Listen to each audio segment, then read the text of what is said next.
911, where's your emergency? I think my brother's dead. You think what, ma'am?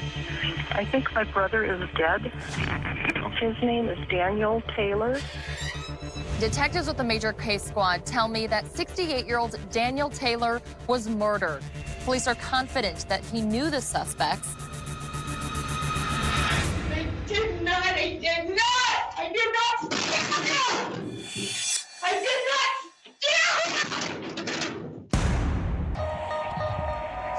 We're learning new information about a suspicious death in Collinsville, Illinois, when the Major Case Squad was called in to investigate after an elderly man was found dead inside of his home.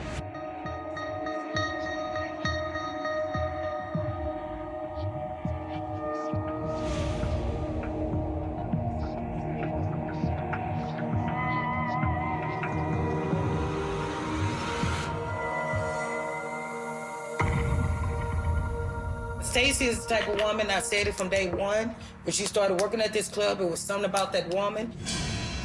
She was snaky, and like she just heartless, like a bitch that just don't give a And you'll hear her talking about her boyfriend, how he would kill somebody and all this. I mean.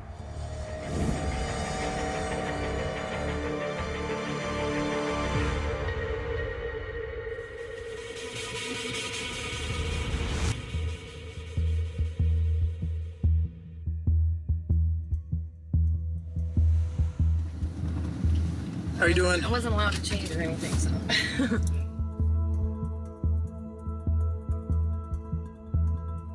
You wanted to meet with us to tell us something? Yeah, well, I wanted to straighten out some things with you. Because I think that you guys are hearing a lot of drama and gossip and BS, and I'm concerned about it. Heish is doing something we call impression managing. She's taking control of the narrative. She's trying to control the outcome of the investigation. But what she's also doing is trying to manipulate the investigators. She's trying to build a bridge with them so that they see her as this innocent individual who's just trying to be helpful. You know, I want to get this whole thing straightened out. I want to get it done with. No, we do too. And this thing is going to get straightened out in a matter of time. I mean, forensically, we've got everything we need now.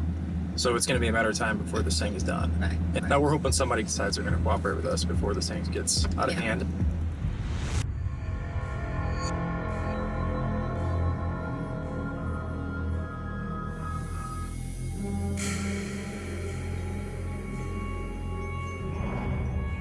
Did Danny ever give you money to spend time with him at all? No, Danny didn't have money. That was the whole thing, except for one certain time of the month. He would come in and he would spend a whole bunch of money and then he wouldn't have any money. All I know is I don't have a romantic relationship with him. Jesse has been to Danny's place with me. We were friends. So there's no reason at all why, if the forensic lab comes up with any kind of fluids from either you or Jesse, why any of that would ever be in Danny's house? I don't think so. Okay. Eva Heish has been not cooperating for a month. This person that she was friends with, she went to his house, and yet there's really no indication that she's sad about his death or curious about his murder. She does have an interesting insight into his finances, which most people wouldn't know. That's a red flag because it's giving them a sense that she knows when he has more money and less money, and she's paying attention to that. The investigator is asking Heish, you know, there's no reason why we would find any of your fluids there, right? And her answer is not no, her answer is, I don't think so. She's leaving the door open a little bit later just in case she needs to tweak her story a little bit. I mean, walk me through how many times that you guys have been there together, because this is new to me. And I don't know when the last time Jesse was up there.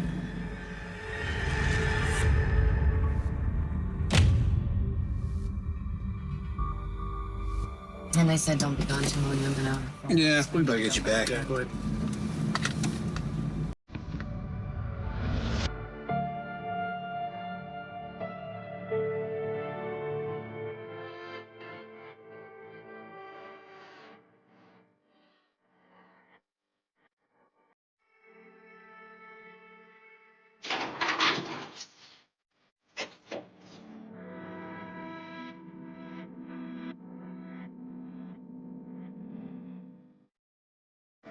When I saw what he did, that's all I thought about for months. Trying to block it out. I can't. You just can't get it out of your head. I see the blood.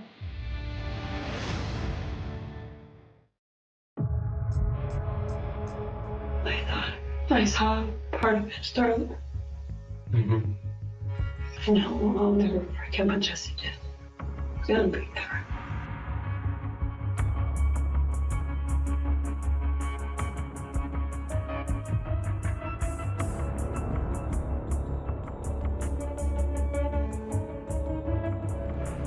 I don't even think I could cut off a chicken's head.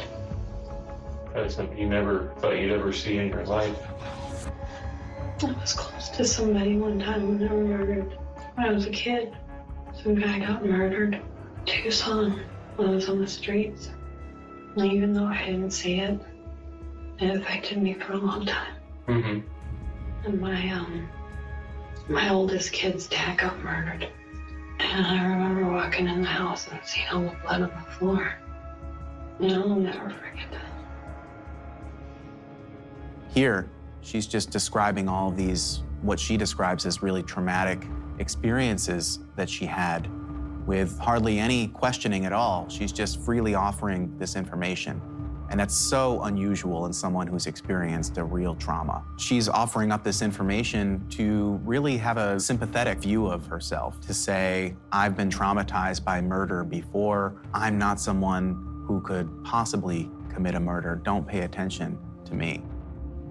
Eva Heisch is someone who's been around law enforcement quite a bit. She has a very lengthy criminal history that dates back to her childhood and her adolescence. This is a woman who knows the legal system, she knows the criminal justice system, she knows cops, and she knows how to manipulate cops.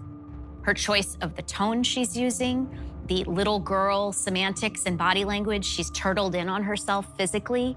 She looks like someone who needs protecting.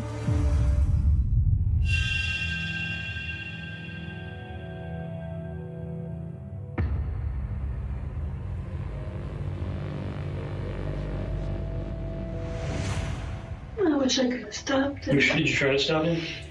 Yeah. I'm supposed to stop being just when he's mad. It just makes it worse. I hate him for everything he's done. He's tortured me. She's hiding her face, and you can't see if she's crying or what sort of emotional expression she has. And it's interesting that she points out that there's no stopping Jesse when he's mad. But, why was he mad? They supposedly just went there to get gas money from this victim, according to her side of the story. So there's just a lot of parts of her interview that aren't really adding up and making sense.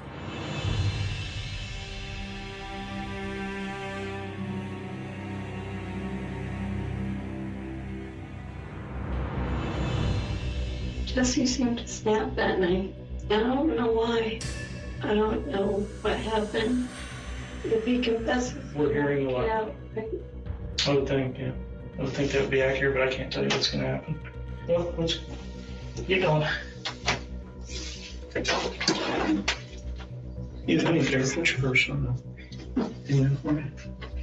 Turn around for me. You're under arrest. Why am I In under connection arrest? with the homicide involving Janet Daniel Taylor. Why? Okay. Why? Why am I under arrest?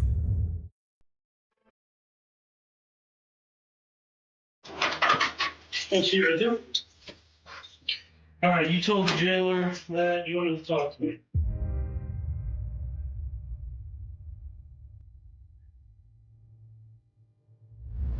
I didn't know that Jesse would hurt him. I didn't know how Jesse was. But you guys went there to get some money from him.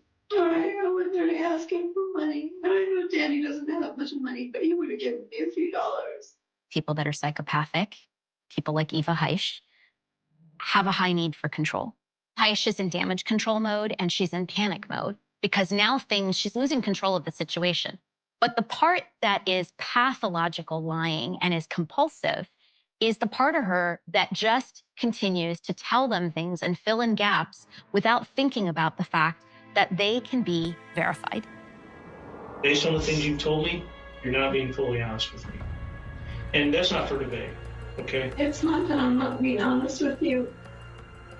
don't remember a lot of things. I blocked them out. Now she is using "I blacked out, I don't remember" as a feigning of something very convenient to make blame go away from her. And when she's backed into a corner like she is right now, she's instead just trying to shut down and say, I have no information for you. I have no lies for you. Danny knew what was going on. He could tell Jesse's role and that I didn't have any part in it. He didn't try to talk me out of anything. He looked at me really sad a couple of times. Most he's times. looking at you sad because he's believing you set him up. Yeah. Right, because that's what happened. No. Yeah, it is even. No, it's not. I did not set up Danny. Well, you didn't. I just you guys went wanted there to to get borrow money. some money from him. And you brought a psycho over there to borrow money? Jesse was a psycho then. I thought Jesse was a different kind of person in the beginning. He misled me.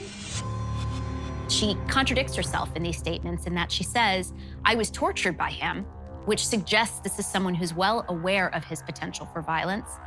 But then she says that she had no way of knowing he would react to the victim the way he did.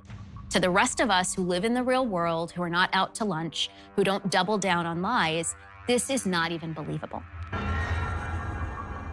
He asked me Does if he I know knew Danny? anybody that we could get money from. Okay. You guys never went there to Danny together? No. I'm sorry. You said that Jesse been to Danny's before. You're saying that's not true now? Jesse had me go and talk to you guys. When I called you guys to come over to the club. We know that. You think we didn't know that? I said when we first got the phone call, we all sat back here and I said, yeah, we're getting probed. I'm not dumb. But it wasn't me that did it. And you were so calculated. You knew what you were going to talk about. You knew what you weren't. You knew from the beginning to the end, you were in charge. But you know what hasn't happened even? One drop of tear coming out of your eye because you're too busy. That's I sat there and cried that freaking night. And you know what? I'm just...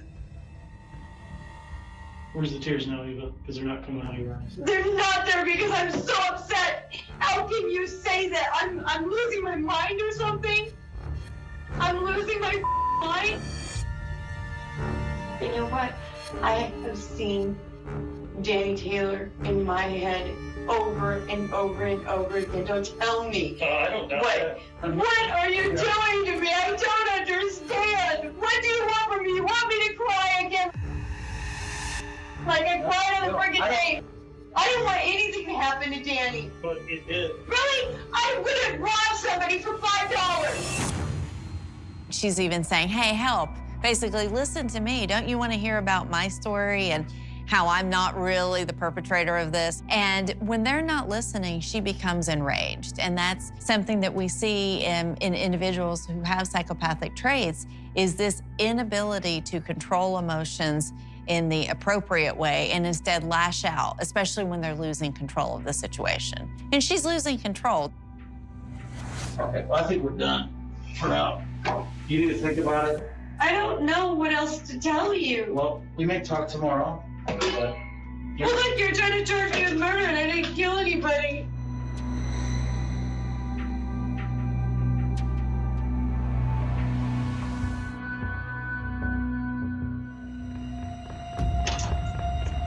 I didn't stab him.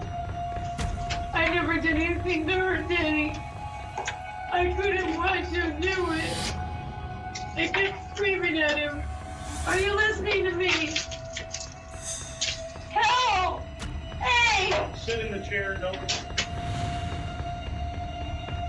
I did not!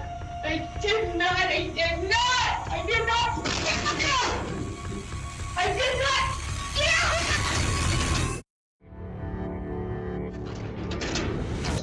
I didn't do anything to him! I didn't stab him! I brought him the knife! I didn't stab him! What we see with Heish not getting her way in this interrogation and picking up chairs and screaming like an out-of-control 2-year-old in the size and power of an adult body may be some of what Danny experienced before he was killed. He didn't have any money to give her, and Heish didn't get her way, and we see what happens when Heish doesn't get her way. But in the end, this is somebody who doesn't value human life.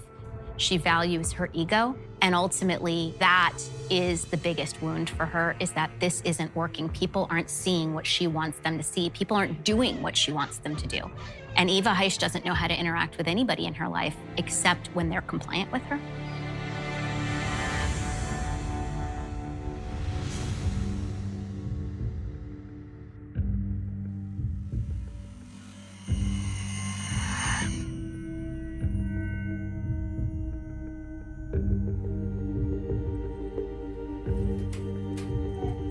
I've got a phone call that you said that you wanted to talk to. Is that right? I just wanted to make sure that you understood that, that I was in great debt to Eva. I feel I owe my life to her. She saved my life. She got me out of jail. All right. She got me a paid lawyer. I would do anything this woman asked me to do. I want you to know that she was an equal partner in all of this. The intention was to get in there and get what he has. He didn't have any money. He had money. Did she ever tell you why she thought that? I guess because he spent money in the club. It was always about robbery, because she knew that he wouldn't. She knew that he probably wouldn't just give it to her. Okay. Danny Taylor was a 68-year-old man who lived alone, and he had health issues. Eva Heish seemed to know this about him. She knew that he had enough money at least to go to the strip club however often he went.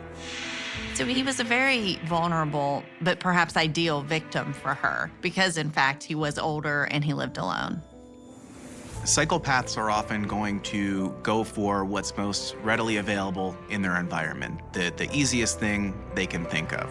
So if there's someone who's vulnerable and weak in their environment, they're going to capitalize on that and have no empathy. They're not going to feel bad about what they did. They're just going to take what they need from the weak person and move on.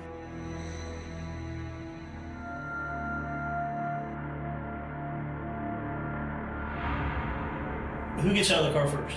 She did. And she walked down there, and I walked behind her. And I just let myself in once I realized she was in. She said she had the door locked. He looked at her like, well, who is this? Like, what's going on? And she's like, just shut up and get on the bed and sit down. And where's the money at?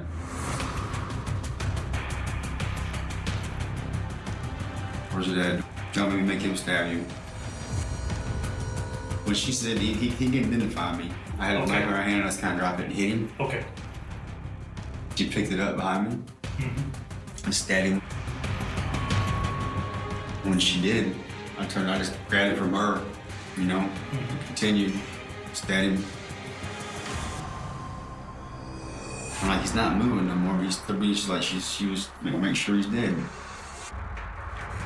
So I put the pillow on his face. I'm trying to suffocate him. That's when she brought me a little small butcher knife out. And that's when I cut his throat. The credibility of Jesse Worley's story at this point makes sense. It not only fits. Led them to believe that I was planning on raping them, Did you tell them? Yeah, I told them that. That was the only way I could think of to get them out of the car. They just flat out refused to get out of the car. So I warned them, I said, look, get out of it. I'm going to have to shoot you right here. How many times did you have to say that? Well, I said it, 2 or 3 times, and that's to let them know that I was serious. I could have just said, hey, look, I'm a serial killer. Sniper, carrying his rifle and scope in guitar cases. In St. Louis, he staked out a synagogue and gunned down Gerald Gordon.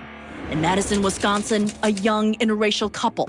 In Salt Lake City, Franklin killed 2 young black men who were jogging with white female friends. Even civil rights leader Vernon Jordan and Larry Flynt, infamous pornographer, founder and publisher of Hustler magazine, shot with Franklin's sniper rifle, but survived.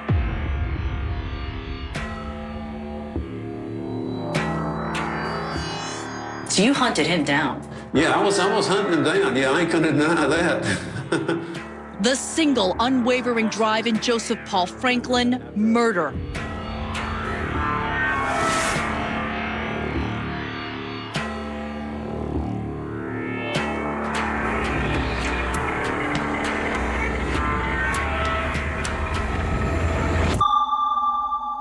just go out and kill somebody at random. I would never do that. 14-year-old Daryl Lane and his 13-year-old cousin Dante Evans were killed at random as they walked along Reading Road to a corner grocery store June 8, 1980. Franklin admits he was in the Cincinnati area the day before the murders, but he won't admit to the murders. Police still work on the case to this day, and they still think Franklin did it, but there isn't enough evidence to prove it.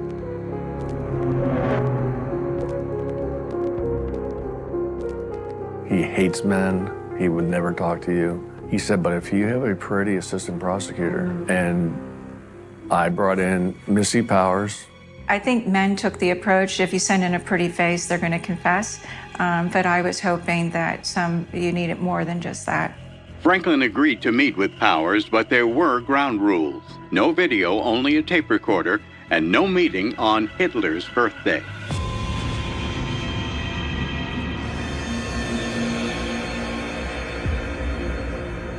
My name is Melissa Powers. I'm an assistant prosecutor here with Joseph Franklin. We're here to talk about the Cincinnati case. Melissa Powers is brought in to talk with Franklin in the hopes that maybe they will catch him off guard. For narcissistic offenders and psychopathic individuals, the idea of having an attractive young woman come in to talk to him would have given him the sense that he was in a position of power and authority, and maybe a willingness, hopefully, to actually talk and share more about crimes he had done. What can you tell me about that, Joseph? Well, I did it. And the only thing I can say is I did do it. And can you also tell me why you did it? I was trying to get rid of all the ugly people in the world. So here we have Franklin, who's been silent for 17 years about these crimes. And within minutes of talking to this female prosecutor, he starts to just unload everything, saying, I did it. I wanted to get rid of all the ugly people in the world. The clear connection between racism and psychopathy is inherent grandiosity and narcissism. He really seems to think he has a special purpose. This is his way of saying, I am white and therefore better than you. But it also has a little bit of attention-seeking behavior. It invites people to want to know more.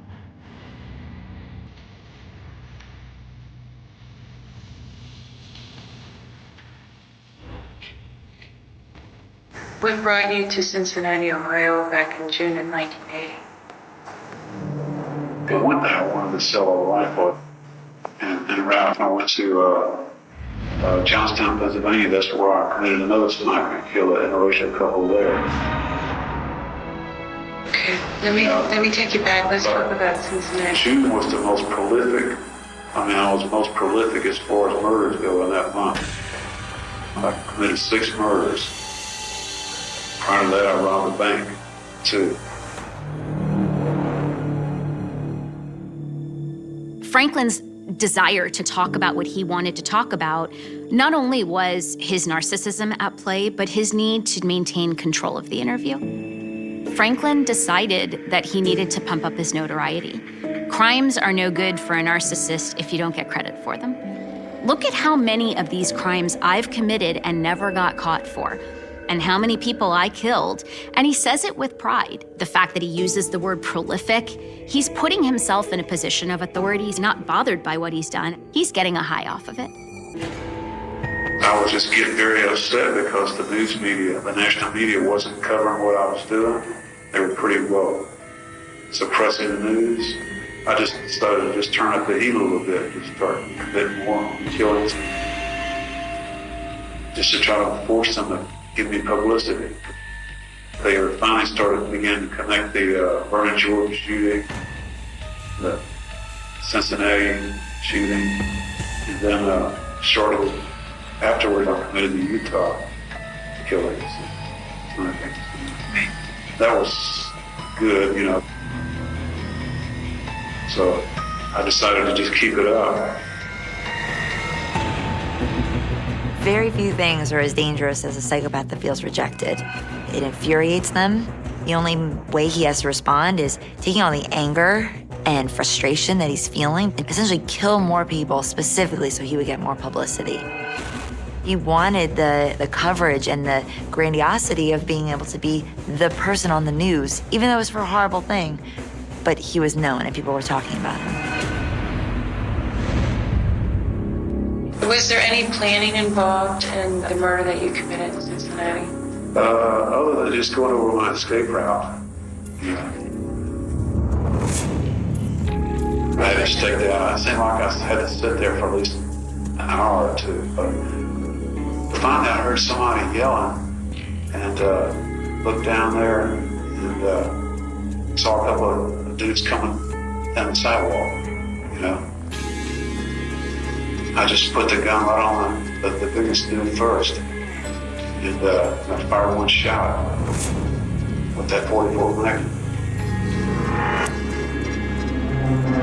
The other guy, as soon as he heard that shot, he just bolted and started running. And I aimed the gun, just hoping I would get a lucky shot.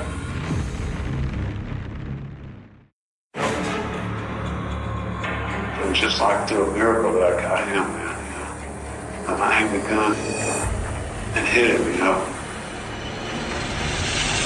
And sure enough, it actually got him.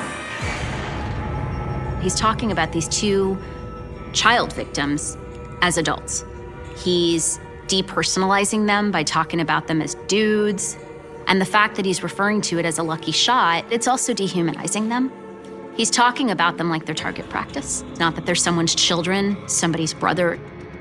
It is a lack of caring about human life and compassion, but the predatory component is also thrill-seeking. Did you, I know in other ones that you told me about, you shoot the second one and you go back and shoot the first one. Yeah. Did you do anything like that in this one? I believe I did shoot the first one again. Because after Larry Flint shooting, I just became very upset about killing Larry Flint. And now I regret actually even shooting it. It was really a tragedy. Just wanted to kill him really bad. I just considered if it was just one hour, I was a complete failure. Larry Flint published in Hustler magazine a man and a woman that were interracial together. So because Larry Flint did something that Franklin essentially disagreed with, he thought he should die for it. In his mind, he failed. He called it a tragedy, but not because Larry Flint was wounded and paralyzed forever, but because he didn't kill him. That's the thing about sniping. I never can tell where the shots are coming from, where you're at.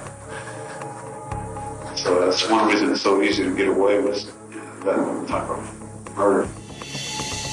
But tell me about how long were you waiting? Or did you have... I had the area staked out. You know, I would usually just stake an area out, just like Johnstown, Pennsylvania. Right. The Rainbow killings were a little different MO because I just picked him up hitchhiking. Something I had not planned, you know.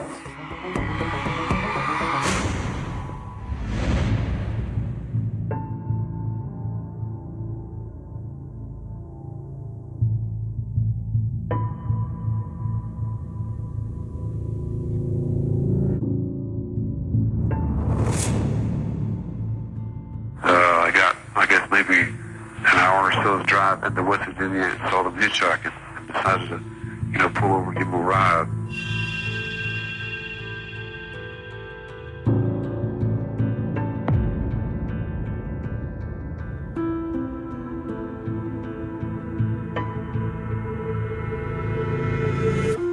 I got into the conversation with the one in the back seat regarding interracial dating and all this, and she advised me that she had dated blacks. So at that point, I decided to waste both of them and lure them out to the woods. In his mind, these girls did something wrong. He wanted to kill that day, and no matter what they said, he was going to do it. But the MO is different, which shows that he's probably escalating in what he needed to achieve the same level of power and control, to get the same level of gratification from these crimes. Sniping isn't a very intimate experience. There's a distance. You don't really get to see the expression on the face as the people are dying. But killing somebody point blank, especially if they're begging for their lives, that's really when he feels the most power over somebody else's life and really has that grandiosity that he's so desiring. It was a very isolated area, nobody around at all. I ordered them out of the car. They refused to do it. Were you showing anger at that point? Oh, no, I wasn't showing anger, no. You don't want to go around being angry because then you'll mess up things. I just led them to believe that I was planning on raping them, you know. But did you tell them? Yeah, I told them that. That was the only way I could think of to get them out of the car. I didn't want to tell them I was going to kill them. He's really going through basic problem-solving strategies without any consideration for human emotions, for the fear these women must have felt. You see this total depersonalization of the victims. And when Franklin recounts what he did to these victims and how he terrorized them emotionally in those moments leading up to their death, he's callous about it. They just flat out refused to get out of the car. So I warned them, I said, look, get out of it. I'm going to have to shoot you right here.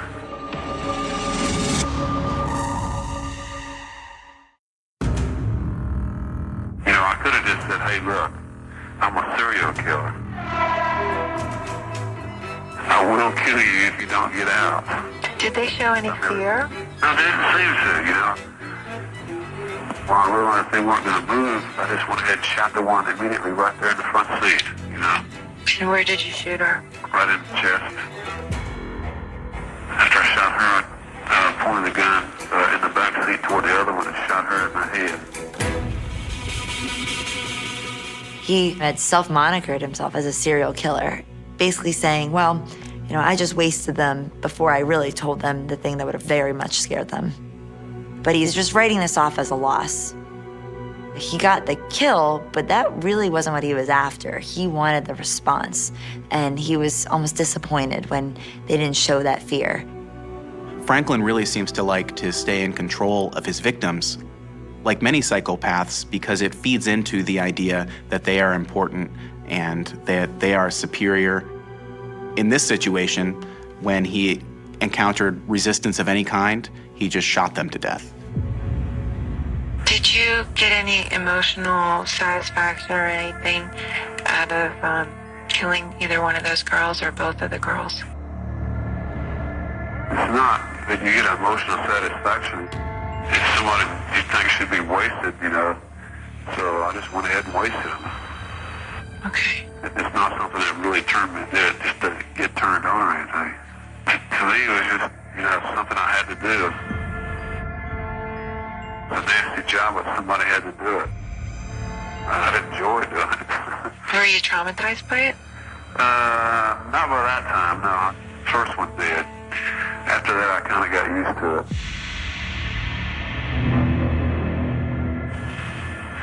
Anyway, I don't recall any sort of feelings I had at the time about shooting them. I just wanted to, you know, get rid of them. That was it. He's saying it didn't upset me, it didn't traumatize me, because he was just doing his job. He was doing that unsavory task that needed to get done, even if it's not pleasant. That's consistent with a psychopathic individual who doesn't have normal connections to other human beings. This is a very predatory individual who gets his sense of self-confidence and station in life from deciding who lives and who dies. But there's a little bit of euphoria you hear in his voice. There's a chuckle. He is glib about how he's describing the crime, and that arousal does speak to some energy or adrenaline that he was experiencing both at the time of the crime as well as now recounting it for this interviewer.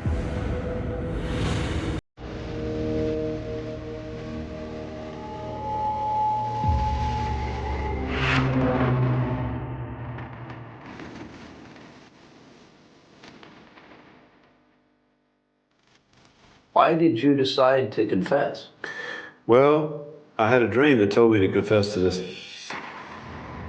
It's a few weeks away from Franklin's execution, and he's doing this media tour, accepting all kinds of interviews from reporters, both locally and nationally. He really wants to make sure that he is well known to the world about what he did.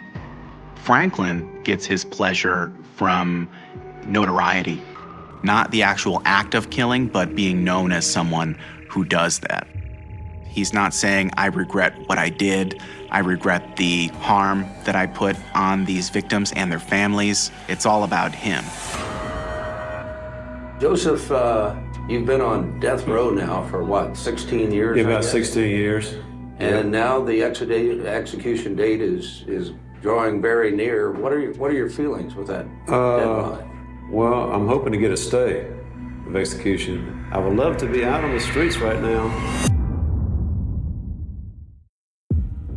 You realize you were wrong about everything you did? About every single crime, every law that I broke. It was wrong.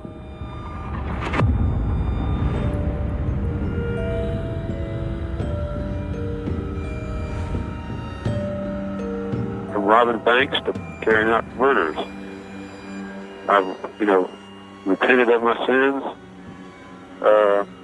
asked the Lord for forgiveness. It's not uncommon for psychopaths to sort of shift their identity and play off of what works in the moment. And at that moment, the thing that was going to work best for him was, I'm repenting, I see the light, I believe in God, and I'm asking God for forgiveness. Whether he believes any of that is completely disputable. He wants clemency, and he's trying to do anything he can to still play the fiddle and see what makes people dance. I guarantee you, if you asked him 2 days later and he didn't get what he wanted, he would take it all back. I wanted to start a race war. That was my motivation. When did you first get the urge to kill? You're the first person that's ever asked me that question. When I was little, my mother used to make me and my brother stay inside all the time. Me and my brother Gord could not go out and play ball with other boys, socialize. I think that stunted our mental development. He went crazy, actually crazy. One night I dreamed that I had killed my mother, I was told that I was guilty of matricide, murdering your mother. Mm-hmm. And so after thinking about it for a while, the dream was basically telling me that all the crimes that I committed during that 3-year period I was committing those crimes, I was basically striking back at my mother. That was my way. It symbolizes me getting back at my mother, killing her for what she done to me. You hear me? While there's no doubt that early childhood trauma, emotional neglect, abuse are not optimal ways for... There are places in the world where silence feels different. Not peaceful silence. Not the kind that settles over a town at the end of a long day. A heavier silence. The kind that seems to remember things. The kind that lingers long after everyone else has gone home. On the eastern coast of New Zealand's North Island, where rugged farmland stretches toward the sea and narrow roads cut through isolated patches of countryside, lies a small community called Mohaka. To outsiders, Mohaka appears almost untouched by time. A place where people know each other's names. Where family histories stretch back generations. Where visitors can drive for miles without passing another vehicle. Where the night arrives quickly, swallowing entire landscapes beneath darkness. It is the sort of place many people imagine when they think of escape. The sort of place where violent crime seems impossible. But on the evening of June 18, 2019, that illusion shattered. Somewhere in the darkness outside a rural property, a young man waited. He was not there by accident. He had not taken a wrong turn. He had not simply wandered into the night. According to evidence later presented in court, he arrived armed. He arrived with purpose. And he arrived willing to use violence. The people inside the house had no idea what was waiting beyond the darkness. No flashing warning signs. No desperate phone calls. No indication that within minutes, a life would be permanently erased. Then came a brief encounter. A moment so short it could almost be measured in heartbeats. A few words. A confrontation. A weapon raised. And a blast that tore through the night. When the sound faded, 29-year-old Michael Huatar had suffered catastrophic injuries. The peaceful isolation of Mojaca instantly transformed into the center of a homicide investigation. Police would descend upon the community. Roads would be scrutinized. Witnesses interviewed. Rumors would spread through households, workplaces, and family gatherings. People who had known one another for years suddenly found themselves asking difficult questions. Who had done this? Why? And perhaps most disturbing of all, had the killing been planned? Because as investigators began pulling apart the events leading up to the shooting, a troubling picture started to emerge. This was not a random act. This was not an argument that unexpectedly spiraled out of control. Days before the fatal shooting, tensions had already been building. There had been accusations, conflict, violence, a growing sense that something dangerous was unfolding beneath the surface of everyday life. Yet few could have imagined where those tensions would lead. The investigation would reveal a sequence of choices, one decision after another, each step carrying the situation closer toward a point of no return.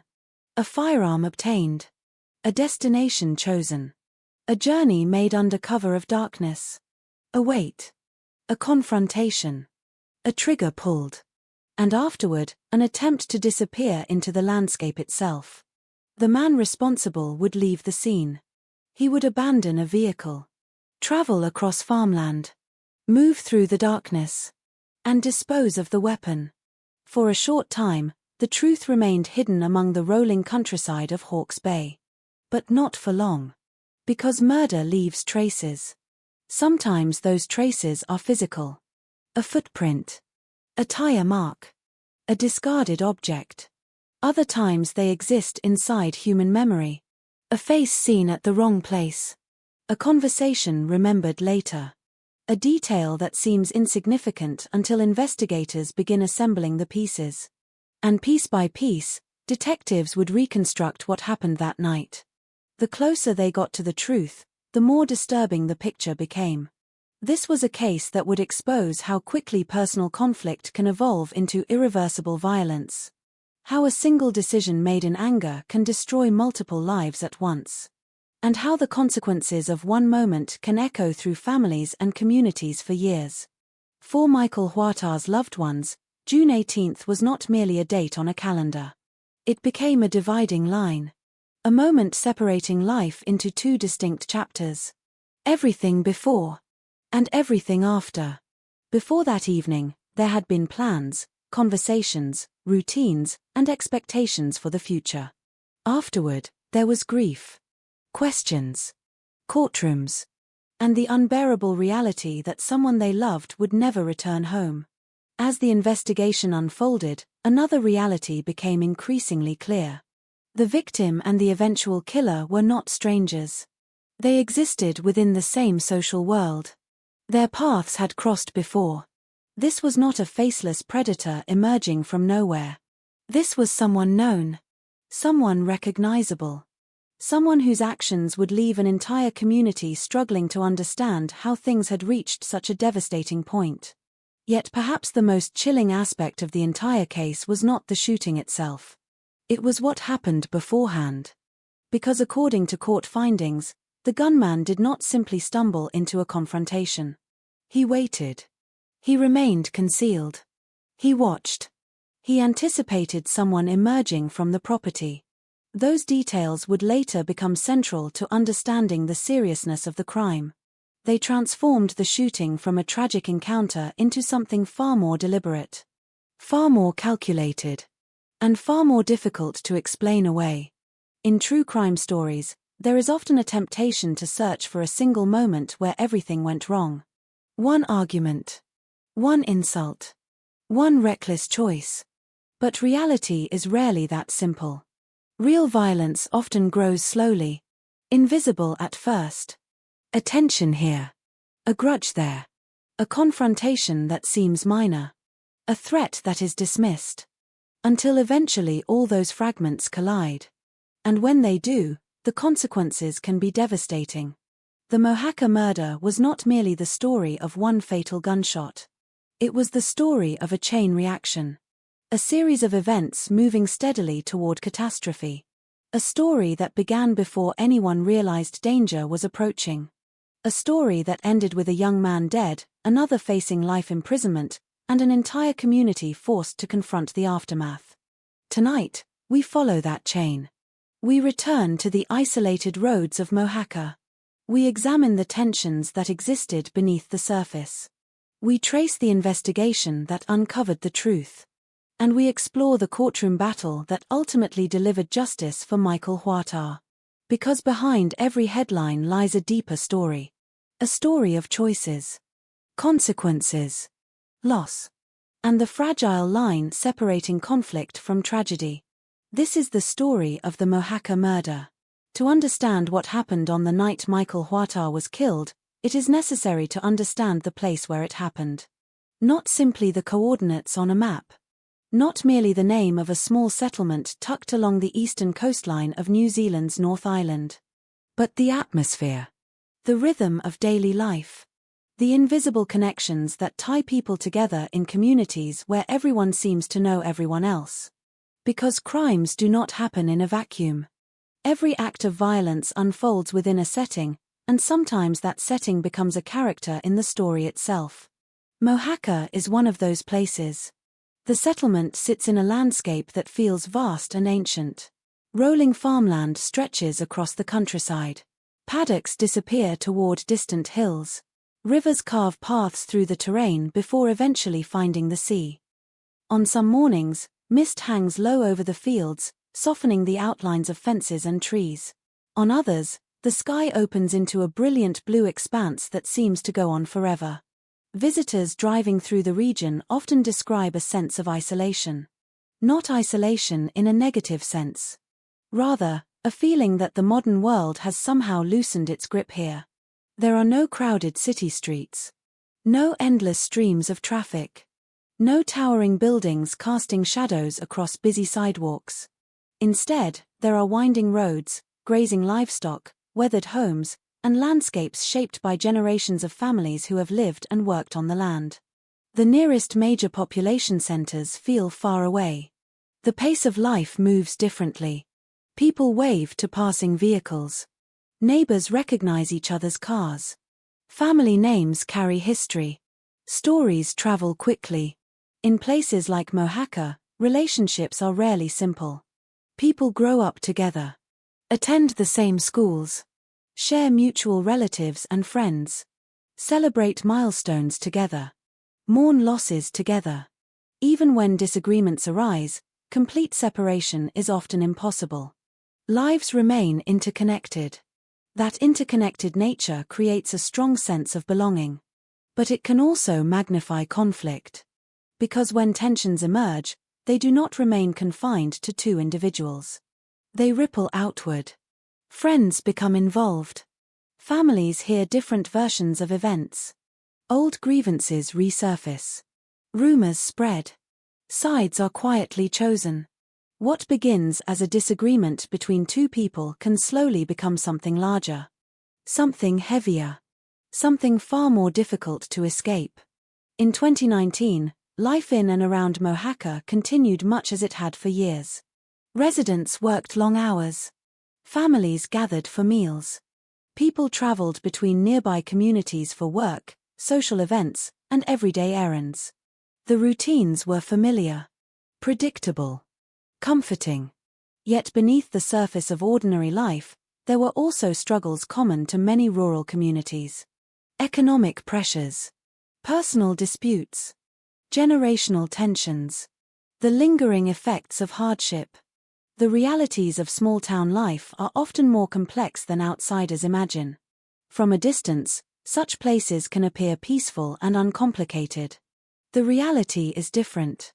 Human emotions remain the same no matter where people live. Jealousy exists. Resentment exists. Anger exists. Fear exists. The difference is that in a small community, those emotions often remain close. There is less room to disappear. Less anonymity. Less opportunity to walk away from a conflict and never encounter the other person again. The roads eventually bring people back together. The same gatherings are attended. The same faces appear. The same histories linger. In communities throughout rural New Zealand, family and identity carry enormous significance. Connections are deep. Many people maintain strong ties to their ancestors, their land, and their local communities. Those connections provide strength during difficult times. But they can also create powerful emotional stakes when disputes arise. An insult may feel larger. A perceived betrayal may cut deeper. A conflict may become intertwined with pride, reputation, and personal history. Long before the fatal events of June 18th, the people involved in this case already existed within that social environment. They were not strangers crossing paths for the first time. They moved within overlapping circles, shared mutual connections, recognized familiar faces, understood the dynamics of the community around them. That fact would later become one of the most significant aspects of the case. Because the tragedy that unfolded did not arrive from outside. It emerged from within. The winter of 2019 had settled across the region. June in New Zealand brings shorter days and colder evenings. Darkness arrives early. Rural roads become quieter as night approaches. The countryside can feel almost empty after sunset. As daylight fades, distant farmhouses become isolated pockets of light scattered across enormous stretches of land. The darkness between them can seem endless. For residents, such conditions are normal. For investigators, they present challenges. Witnesses are fewer. Distances are greater.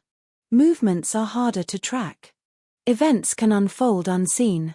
On the surface, June 18th began as an ordinary day. People followed routines they had followed countless times before. No one could know that before the night was over, police vehicles would be heading toward Mohaka. No one could know that detectives would soon be searching for answers. No one could know that a homicide investigation would become the focus of an entire community. Yet if someone could have stepped back and viewed the situation from a distance, subtle warning signs might already have been visible. Small tensions. Small confrontations. Moments that seemed insignificant at the time. 2 days earlier, a dispute had already generated conflict within the area. Allegations involving stolen vehicle wheels had sparked anger. Accusations had been made. Violence had reportedly occurred. Property had been damaged.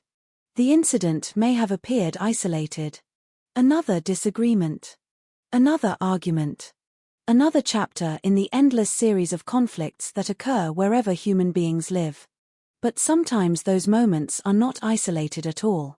Sometimes they are pieces of a larger story that has not yet revealed itself. As June 18th approached, the atmosphere around certain individuals was becoming increasingly strained. Frustrations were growing.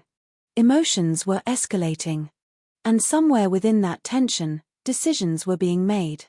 The kind of decisions that often remain invisible until it is too late.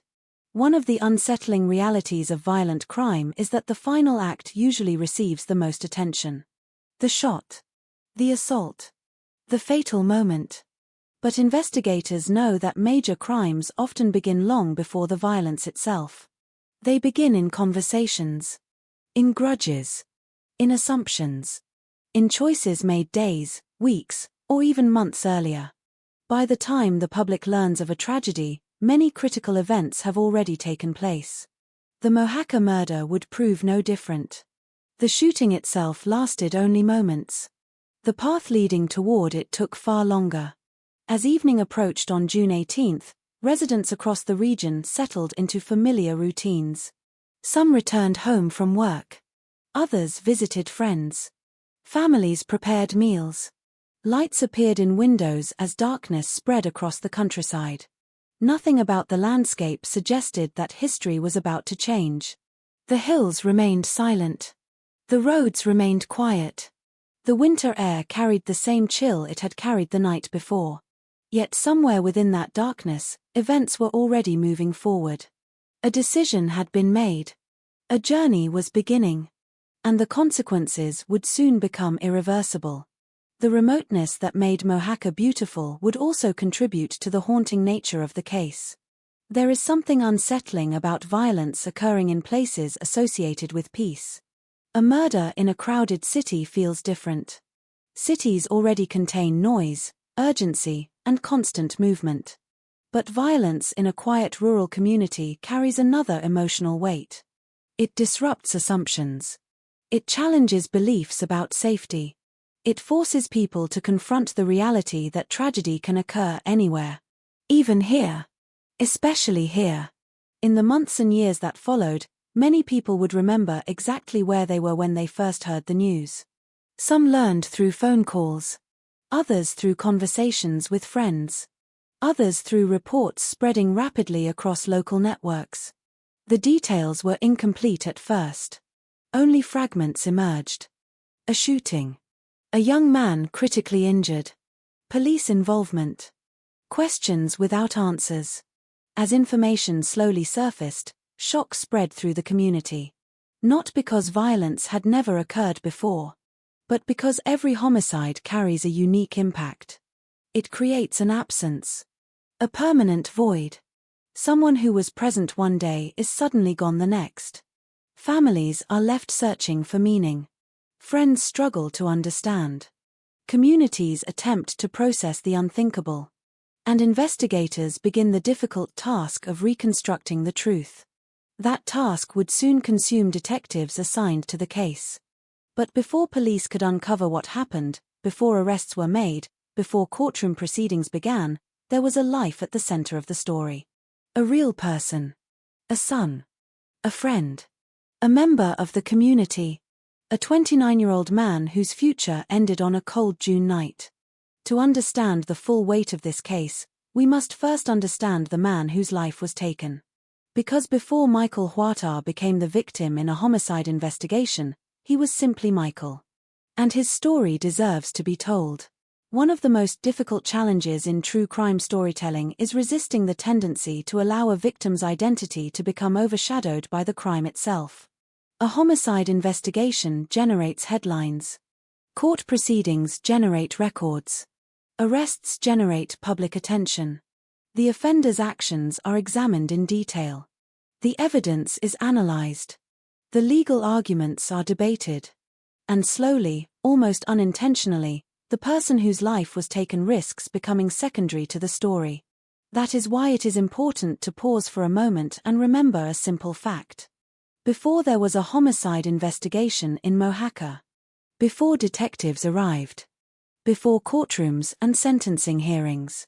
Before newspaper articles and legal documents. There was a man named Michael Huatar. He was 29 years old. And regardless of how much evidence would later be collected, regardless of how many legal proceedings would follow, that remains the central tragedy of this case. A 29-year-old life came to an abrupt and violent end. Publicly available information about Michael Huatar is limited.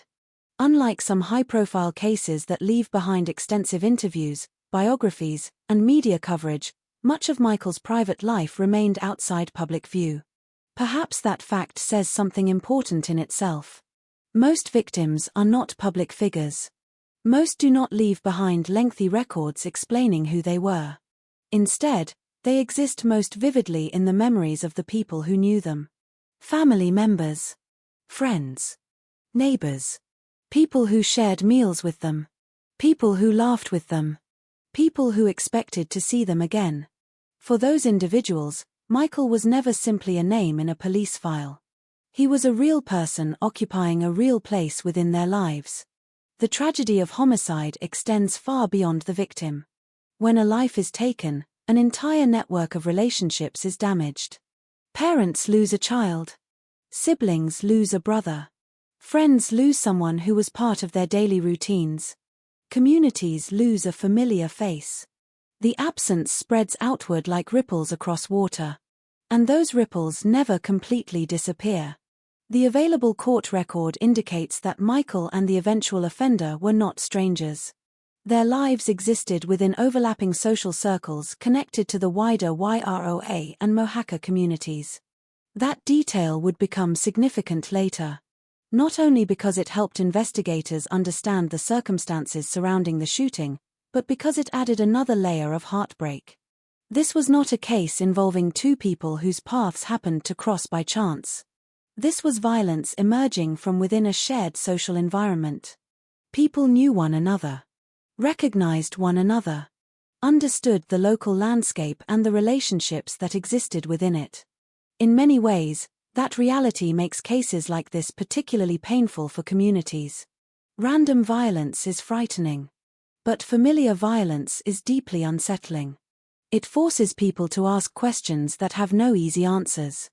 How did things reach this point? Could anyone have seen warning signs?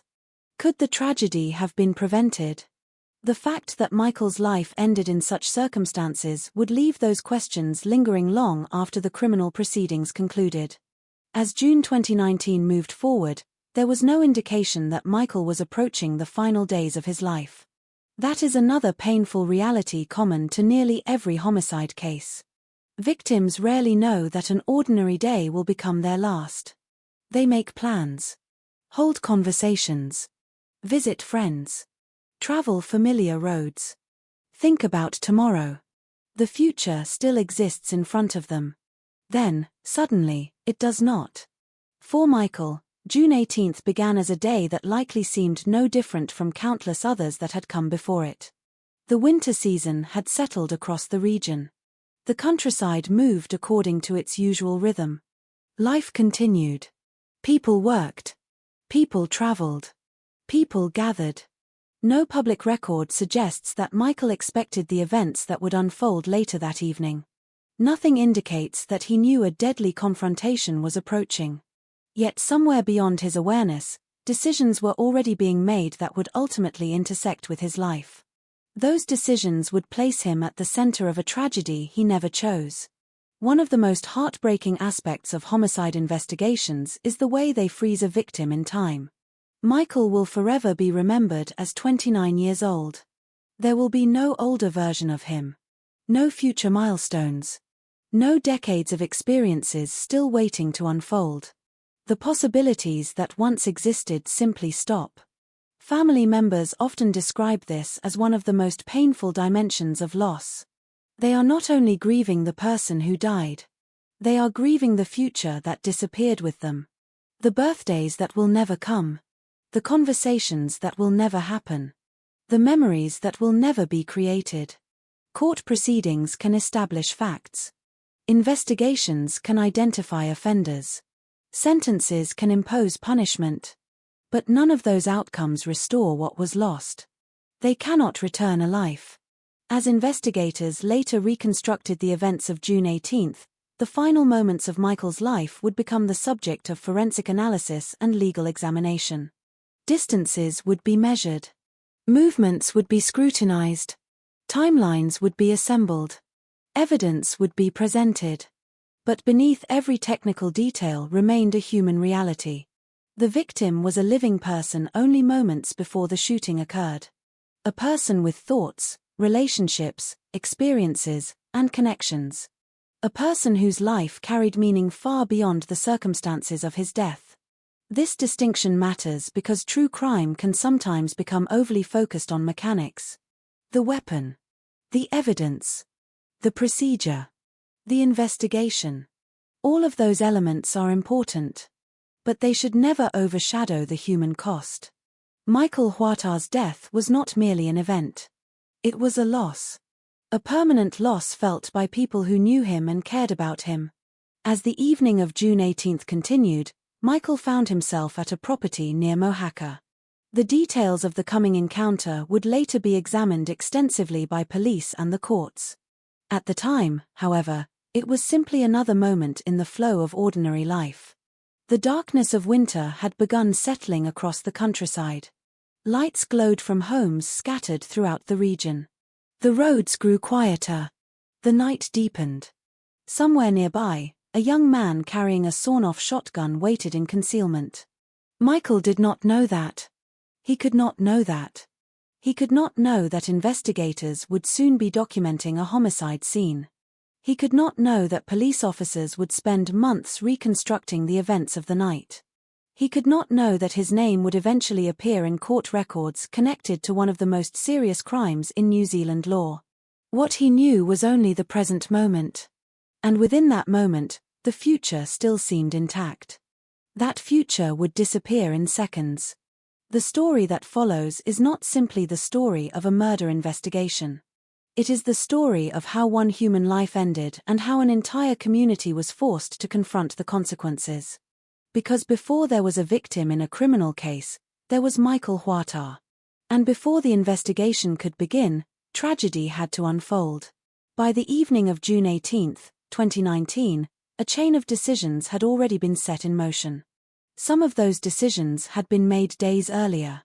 Others had been made only hours before. Taken individually, they might have appeared insignificant. Viewed together, they formed a path leading toward a single irreversible outcome. The winter night settled over Mohaka with the quiet familiarity that residents knew well. Darkness arrived early across the rural landscape. The roads grew emptier. The open farmland disappeared into shadow. Scattered homes became isolated islands of light surrounded by vast stretches of darkness. From a distance, nothing appeared unusual. The countryside looked exactly as it had the night before. And yet somewhere within that darkness, a young man was moving toward a property carrying a sawn-off shotgun. According to later court findings, Ben Wairama Arundel Lambert believed a person he was looking for might be at the property. That belief would become one of the central facts in understanding what happened next. Because Lambert did not arrive unexpectedly and immediately confront anyone. He arrived armed. He arrived intentionally. And after arriving, he waited.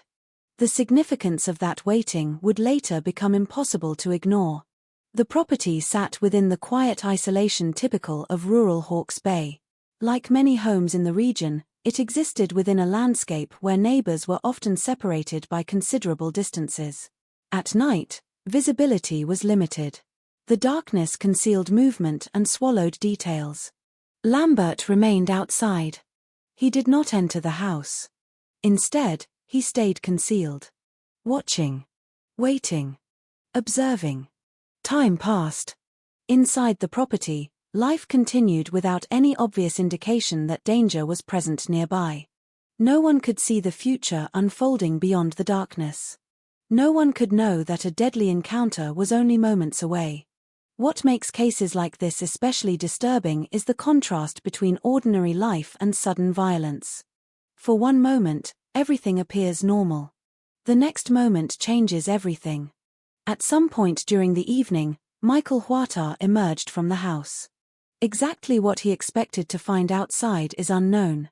What is known is that he encountered Lambert. The confrontation that followed unfolded rapidly. Far more rapidly than the investigation that would later attempt to reconstruct it. Far more rapidly than the legal proceedings that would eventually examine every available detail. The encounter itself lasted only moments. There was no prolonged struggle. No lengthy sequence of events stretching over hours. Instead, the situation moved from confrontation to catastrophe with devastating speed. The darkness that had concealed Lambert now gave way to direct contact. The two men faced one another. What was said between them remains limited within the public record. What investigators were ultimately able to establish was far more important. A shotgun was present. And within seconds, it was fired. The blast shattered the quiet of the rural night. In isolated communities, sounds travel differently. A single gunshot can echo across open land.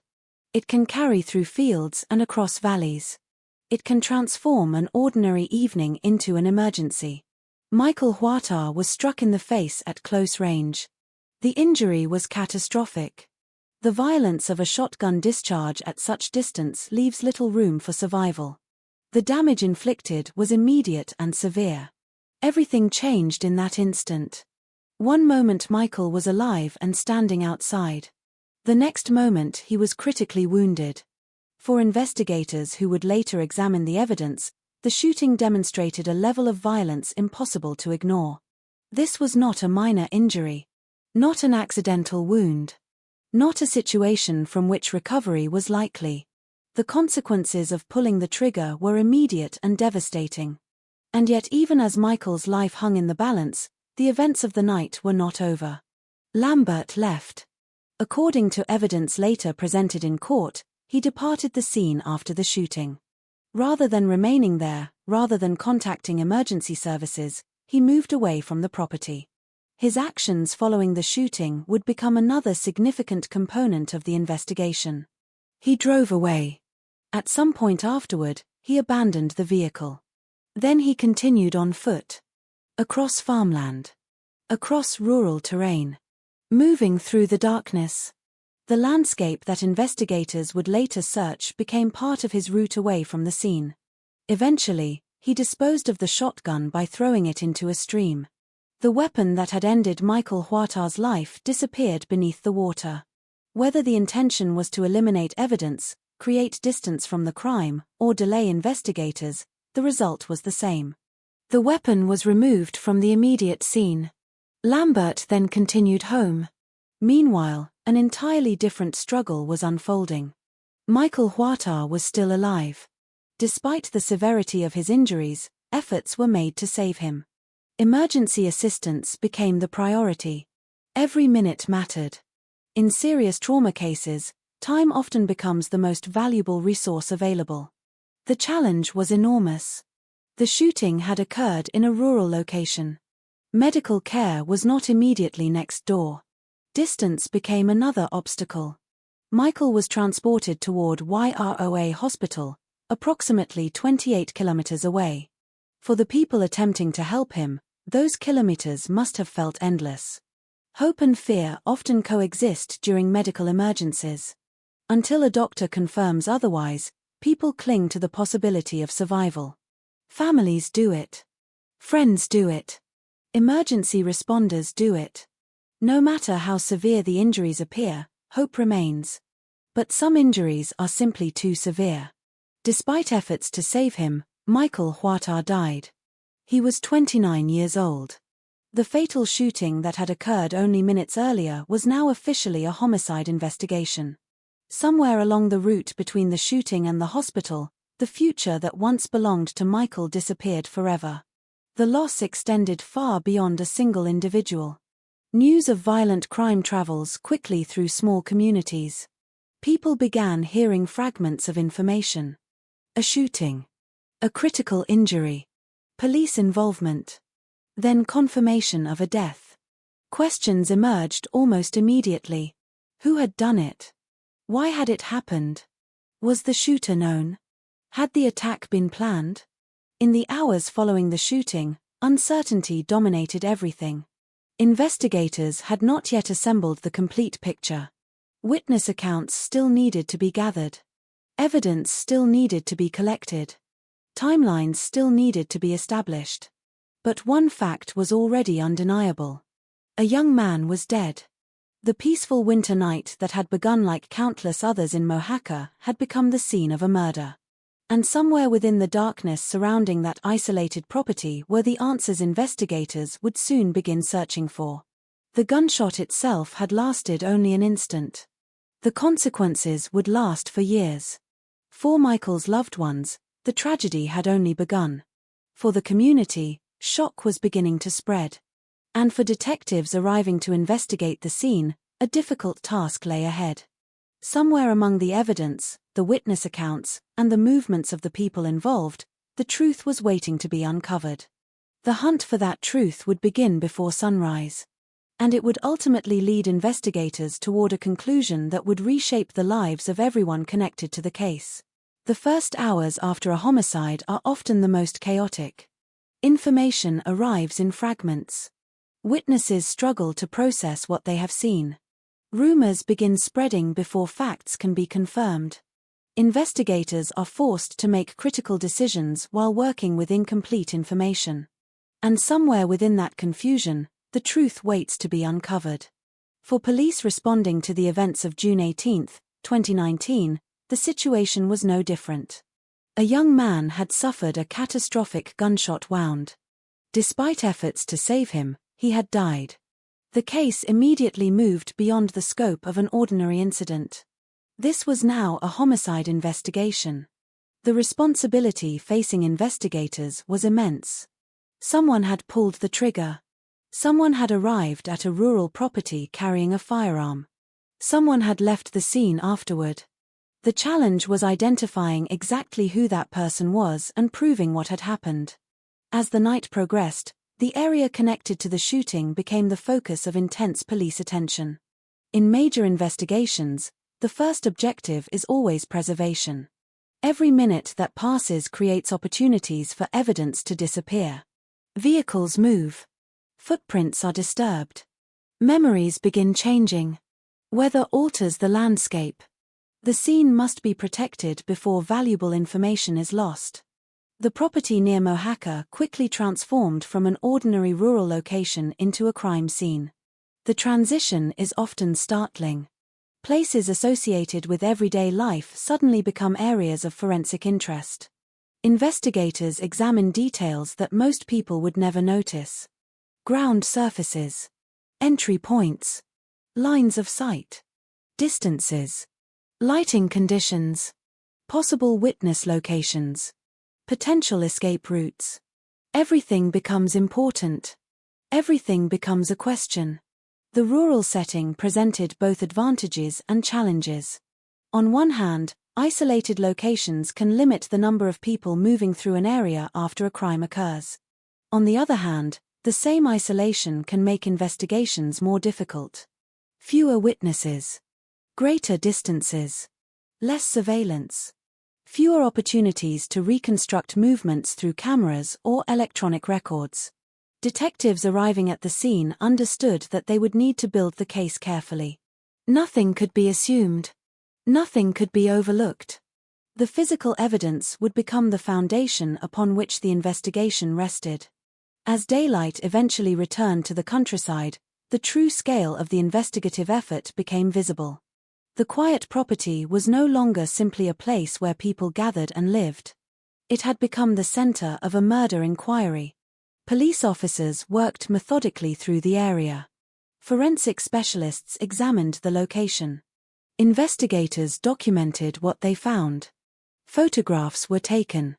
Measurements were recorded. Observations were logged. Each detail added another piece to a puzzle that remained incomplete. One of the most difficult aspects of homicide investigations is that the most important evidence is not always obvious. Television dramas often portray cases being solved through dramatic discoveries. A single clue. A dramatic confession. A breakthrough appearing almost instantly. Reality is usually far less dramatic. Real investigations are built through patience. Small details. Careful analysis. The gradual accumulation of facts. The Mohaca investigation would follow that pattern. Detectives could not simply focus on the moment of the shooting itself. They needed to understand everything surrounding it. What happened before? What happened during? And what happened afterward? The timeline became a central priority. Investigators needed to know who was present, who arrived, who left, when those movements occurred, and how they connected to the fatal encounter. Witness interviews began forming an essential part of that process. Whenever a violent crime occurs within a community, detectives seek to establish a complete picture of the victim's final hours. Who saw them last? Who spoke with them? Who interacted with them? Were there signs of conflict? Were there unusual events leading up to the crime? Sometimes these interviews generate immediate answers. More often, they produce dozens of separate fragments that must later be assembled. A remembered conversation. A passing observation. A vehicle seen on a road. A person noticed in a particular location. Individually, such details may appear insignificant. Together, they can become powerful evidence. In the days following Michael Huerta's death, investigators worked to gather exactly that type of information. Every witness represented a possible source of insight. Every recollection carried potential value. Even details that seemed unimportant could eventually help establish the truth. At the same time, detectives examined the broader context surrounding the shooting. Homicide investigations rarely focus only on the final act of violence. They also examine the events leading toward it. Conflicts, disputes, previous incidents, relationships between those involved. Investigators attempt to understand whether warning signs existed before the crime occurred. As police dug deeper into the circumstances surrounding the case, attention began turning toward tensions that had emerged shortly before the shooting. Information surfaced regarding an earlier conflict in the community. Allegations involving stolen vehicle wheels had reportedly led to confrontation and violence only days before Michael's death. At first glance, such incidents might seem unrelated. But detectives are trained to look for connections. Violent crimes often leave trails behind them. Arguments escalate. Threats are exchanged. Resentments build. Understanding those dynamics can reveal motives and identify potential suspects. The significance of the earlier dispute would become increasingly important as investigators expanded their inquiry. Meanwhile, another challenge confronted detectives. The shooter had left the scene. This was not a case where police arrived and immediately found the offender waiting nearby. The person responsible had departed. Time therefore became critical. Every hour increased the possibility that evidence could be lost or concealed. Every day allowed opportunities for stories to change. The investigation needed momentum. Fortunately, homicide investigations possess resources not always available in less serious cases. Additional personnel can be assigned. Specialist teams can become involved. Regional resources can be mobilized. The death of Michael Huatar ensured that the case would receive significant attention from law enforcement. As the investigation progressed, police publicly confirmed that a homicide inquiry was underway. That announcement carried considerable weight. For residents of Mojaca and the wider YROA area, it transformed uncertainty into reality. This was no longer a suspected crime. It was officially a murder investigation. Public awareness increased. Conversations intensified. Speculation spread. People searched for explanations. Small communities often react strongly to such events because the impact feels personal. The crime does not occur somewhere distant. It happens close to home. Many residents either know the people involved directly or know someone who does. The emotional distance separating the community from the tragedy is small. That reality can generate both assistance and complications for investigators. On one hand, local knowledge often helps police. People share information. Witnesses come forward. Observations are reported. On the other hand, rumors can spread rapidly. Assumptions can become accepted as facts. Speculation can interfere with the search for truth. Detectives therefore faced a delicate balance. They needed cooperation from the community. At the same time, they needed evidence rather than rumor. Facts rather than assumptions. Proof rather than speculation. As forensic work continued, investigators slowly developed a clearer understanding of what had happened. The shooting itself was no longer the central mystery. Evidence strongly indicated that Michael had been deliberately shot at close range. The larger question was who had done it and how the events unfolded before and after the fatal moment. Every homicide investigation eventually reaches a stage where separate pieces begin connecting. Witness statements align with physical evidence. Timelines become clearer. Potential suspects emerge. Investigators move from asking broad questions toward testing specific theories. The Mojaca investigation was approaching that stage. The initial confusion that follows every major crime was beginning to give way to structure.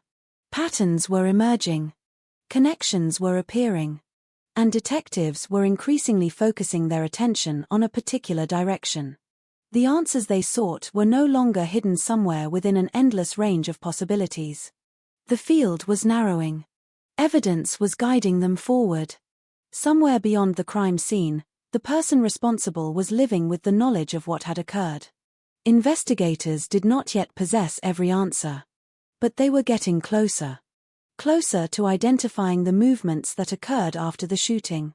closer to understanding the path taken away from the property, closer to discovering what happened to the weapon, closer to determining exactly who had waited in the darkness before Michael Huatar stepped outside.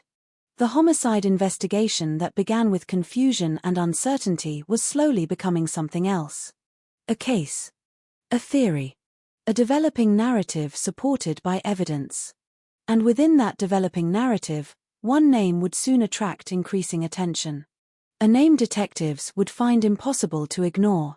The search for answers was entering a new phase. The investigation was about to focus on a suspect. Every homicide investigation begins with uncertainty.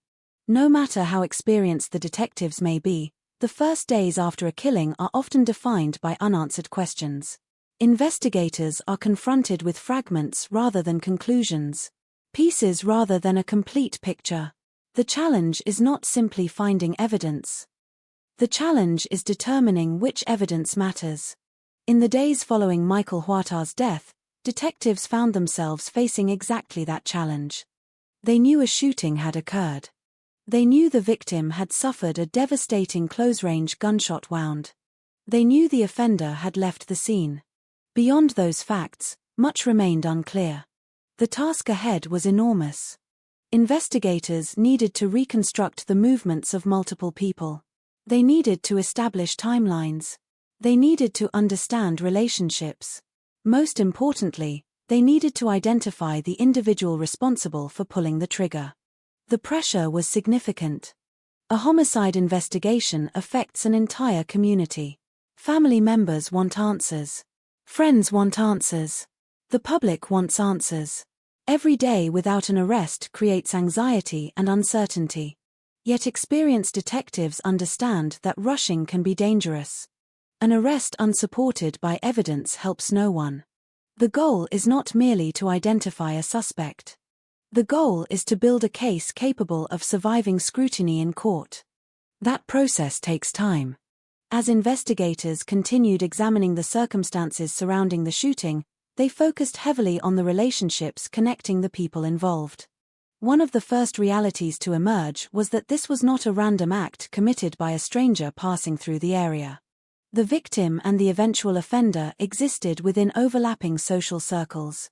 That fact immediately narrowed the scope of the investigation. When a homicide occurs between people who know one another, detectives often begin by examining recent conflicts, disputes, and interactions. Who had argued with whom? Who held grudges? Who had recently been involved in confrontations? Who had reason to seek revenge or retaliation? These questions became increasingly important. Attention gradually turned toward incidents that had occurred shortly before the shooting. Information gathered by investigators indicated that tensions had been present in the days leading up to Michael's death. A dispute involving allegedly stolen vehicle wheels had generated conflict within the community. The incident had reportedly escalated beyond words. Violence had occurred. Property damage had been reported. Strong emotions were already circulating among individuals connected to the dispute. From an investigative perspective, this was significant. Detectives know that serious violence rarely appears from nowhere. There are often warning signs. Arguments. Threats. Confrontations. Escalations. Each event creates context. And context helps explain motive. As officers interviewed witnesses, patterns began emerging. Individual statements that initially seemed isolated started reinforcing one another. People described events leading up to the shooting. They described conflicts. They described interactions. They described individuals whose names repeatedly surfaced during the inquiry. The investigation was beginning to take shape. At the same time, detectives continued examining what happened after the shooting itself. This phase of the investigation often proves critical. People can lie about intentions. They can deny involvement. They can alter their stories. Physical movements, however, are much harder to conceal completely. Vehicles travel specific routes. People appear in certain locations. Objects are moved. Evidence is discarded. Each action leaves traces. Investigators therefore focused intensely on reconstructing the shooter's movements following the fatal encounter. The evidence would later establish that the gunman had not remained at the scene. Instead, he had left. He had driven away. He had eventually abandoned a vehicle. He had continued on foot across farmland. And he had disposed of the shotgun by throwing it into a stream. At the time investigators were piecing together these events, however, they did not possess every detail. They had to discover them. Step by step. Fact by fact. This is where homicide investigations often become exercises in patience. Detectives spend countless hours following leads that ultimately go nowhere. Potential witnesses remember little. Rumors prove false. Assumptions collapse under scrutiny. The public rarely sees this part of an investigation. The long days. The repeated interviews. The endless review of statements. The effort required to separate truth from speculation. Yet this work is essential. Because major cases are often solved through persistence rather than dramatic breakthroughs. The Mohacker investigation was no exception. As information accumulated, investigators increasingly focused on one individual. Ben Wairama Arundel Lambert. The reasons for that focus were not based on a single piece of evidence. Rather, they emerged from the growing body of information detectives had assembled. Witness accounts. Prior conflicts. Movements before and after the shooting. The broader context surrounding the case. Together, these factors pointed investigators toward Lambert. Once a person becomes a primary suspect, investigators begin testing every aspect of that theory. Does the evidence support involvement? Do witness statements align? Are there contradictions? Can movements be verified? Can timelines be established? The objective is not to confirm an assumption. The objective is to challenge it. A strong investigation attempts to disprove its own theories. If the theory survives scrutiny, confidence grows. If it collapses, detectives move in another direction. By late June, confidence was increasing. The investigation was narrowing. The field of possibilities was shrinking. And detectives were approaching a critical moment. Meanwhile, the community continued living beneath the shadow of the unsolved homicide.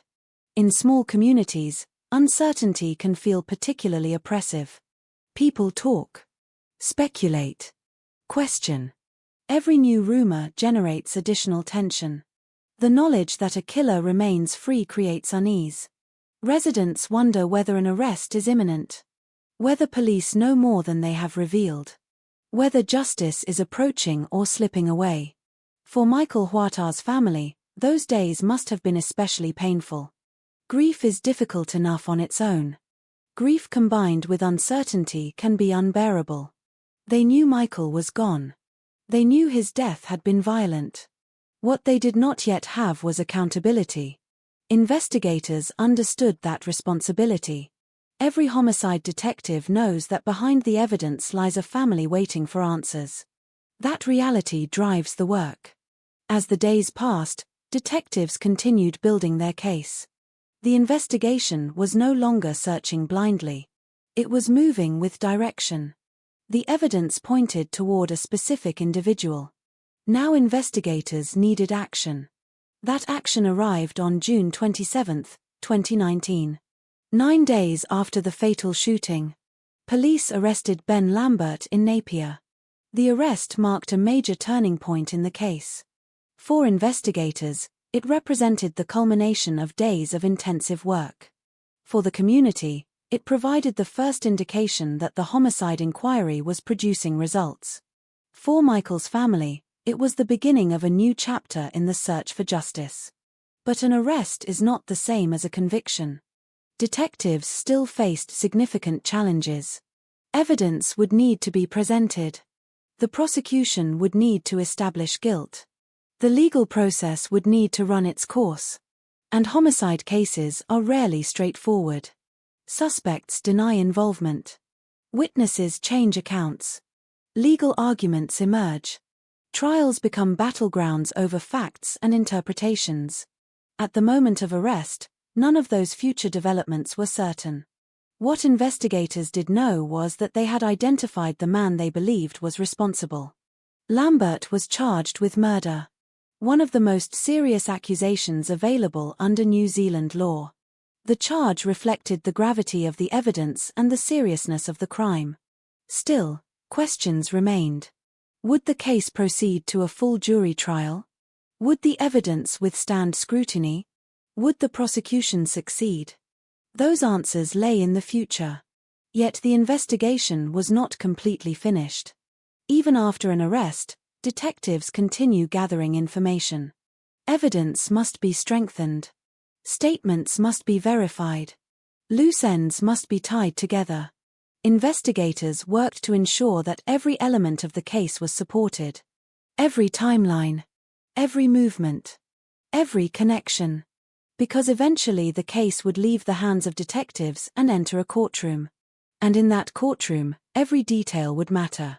The homicide investigation that began with confusion and uncertainty had now identified a suspect. But the story was far from over. The most important development had yet to come. Because as investigators continued their work, something unexpected would happen. The man accused of murder would eventually make admissions that changed the entire course of the case. Admissions that removed many of the remaining doubts. Admissions that brought investigators closer than ever to the truth of what happened on that cold winter night in Mohaca. The breakthrough was approaching. And with it would come a clearer understanding of how a local dispute, a firearm, and a series of decisions ended in irreversible tragedy. In homicide investigations, there is a moment that detectives often recognize only in hindsight.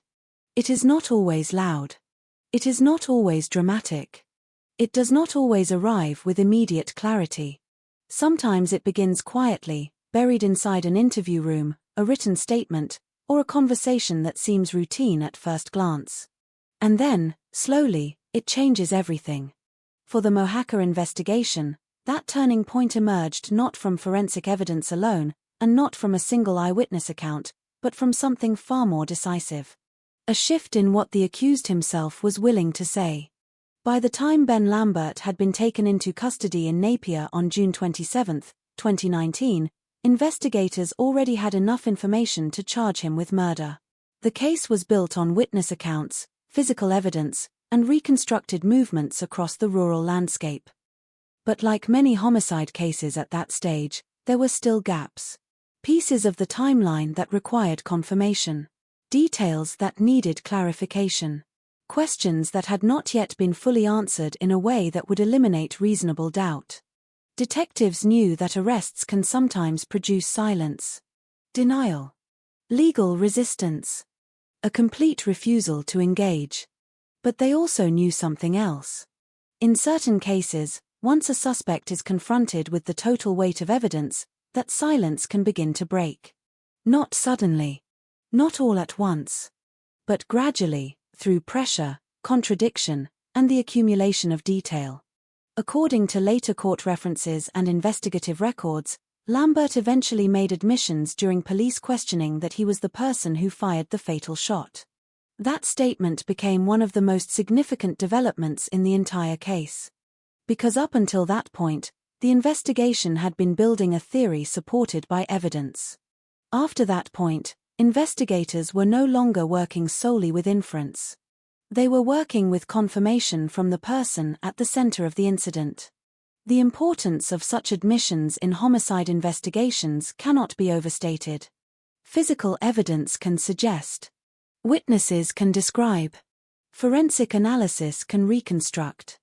But an admission from the accused transforms the structure of a case. It connects intent, action, and outcome in a way that is difficult to ignore in court proceedings. For detectives, it represented validation of the direction the investigation had taken. The theory they had been building was not only consistent with evidence. It was consistent with the account of the person responsible. However, even with that breakthrough, the investigation did not end. In fact, in many ways, it became even more focused. Because now the objective was not only to establish what had happened, but to ensure that every element could withstand legal scrutiny. Admissions must be tested. Statements must be verified against physical evidence. Timelines must align precisely with known movements. Courts require more than confession alone. They require corroboration. The investigation therefore continued to expand outward from that central admission, returning again to the physical environment where the shooting had taken place. The rural property near Mohaca remained a key focus. Every detail mattered. The position where the confrontation occurred. The line of sight between individuals. The distance between shooter and victim. The surrounding terrain. The lighting conditions of a winter evening. Each factor contributed to understanding the sequence of events in those final moments. Detectives also revisited the actions that followed the shooting. Lambert's departure from the scene. The abandonment of the vehicle. The movement across farmland. The disposal of the firearm into a stream. Each step was examined not only as a fact, but as part of a pattern. A sequence of behavior that provided insight into state of mind and awareness of consequences. In homicide investigations, post-offense conduct is often as significant as the act itself. It can indicate panic. It can indicate calculation. It can indicate attempts to avoid detection. Or it can reveal a combination of all three. In this case, the movement away from the scene and disposal of the weapon became important pieces in reconstructing the full narrative. Meanwhile, investigators were also working to strengthen the broader evidential framework. Witness statements collected in the days following the shooting were reviewed again. Initial impressions were compared against physical findings. Small inconsistencies were clarified. New information was integrated into the timeline. The goal was not simply to build a narrative that made sense. The goal was to build a narrative that could be proven. As the investigation progressed, the case began transitioning from active inquiry to structured prosecution preparation. This is a critical phase in any serious criminal investigation. Detectives and prosecutors work closely to ensure that evidence is organized in a way that aligns with legal standards. Every claim must be supported. Every assertion must be backed by documentation, testimony, or forensic confirmation. Nothing can be assumed. Nothing can be left ambiguous. At the same time, the emotional weight of the case continued to be felt across the community. For those living in and around Mohaca and YROA, the arrest of Lambert provided partial relief, but not closure. An arrest does not resolve grief. It does not restore what was lost. It does not answer every lingering question in the hearts of those affected. For Michael Huerta's family, the period following the arrest marked the beginning of a long legal process. A process that would require patience. A process that would require revisiting painful details. A process that would ultimately take months to reach its conclusion. In many homicide cases, families describe this stage as a form of suspended time. The initial shock of the loss has already occurred. The reality of the death is known. But justice has not yet been fully delivered. There is movement, but not resolution. Progress, but not closure. As 2019 progressed into 2020, the case moved deeper into the court system. Lambert faced formal charges of murder. The legal process began shaping the structure of what would eventually be presented before a judge or jury. In the background, prosecutors evaluated the strength of the evidence. Defense counsel prepared responses. Witness availability was assessed. Procedural steps were completed. Every aspect of the case was being prepared for the possibility of a full trial. But the trajectory of the case would eventually take an unexpected turn. In many homicide prosecutions, the final resolution comes through contested trial. Evidence is presented. Arguments are made. A verdict is reached after deliberation. However, not all cases follow that path. Some reach a point where the accused chooses to change their legal position. That moment arrived in October 2020. By that time, the case against Lambert had been prepared for a jury trial in the High Court at Gisborne. The courtroom was ready. The prosecution was prepared to present its evidence. The defense was positioned to respond. But instead of proceeding through a full trial, Lambert entered a guilty plea to the charge of murder. The decision changed the direction of the entire case. For the court system, it meant that the central question of guilt no longer needed to be determined by a jury. For the prosecution, it confirmed the strength of the case that had been built. For the victim's family, it eliminated the uncertainty of a contested trial, but it did not eliminate the emotional impact of the proceedings. Courtrooms are often described as places of justice. But they are also places of memory. On the day of the guilty plea, the reality of what had occurred in June 2019 was formally acknowledged in a legal sense. The man accused of killing Michael Huatar accepted responsibility within the structure of the court. Following the plea, the case moved toward sentencing. This stage focuses not on whether a crime occurred, but on how it should be legally addressed. Factors such as the seriousness of the offense, the circumstances surrounding it, and the impact on the victim's family are all considered. In November 2020, Lambert was sentenced in the High Court. The court imposed a sentence of life imprisonment, with a minimum period of imprisonment set before eligibility for parole. The sentence reflected the gravity of the offense as established through evidence and admitted facts. A life was taken. A firearm was used. The act was deliberate in its execution as established by the circumstances described in court. For the legal system, the sentencing marked the formal conclusion of the case.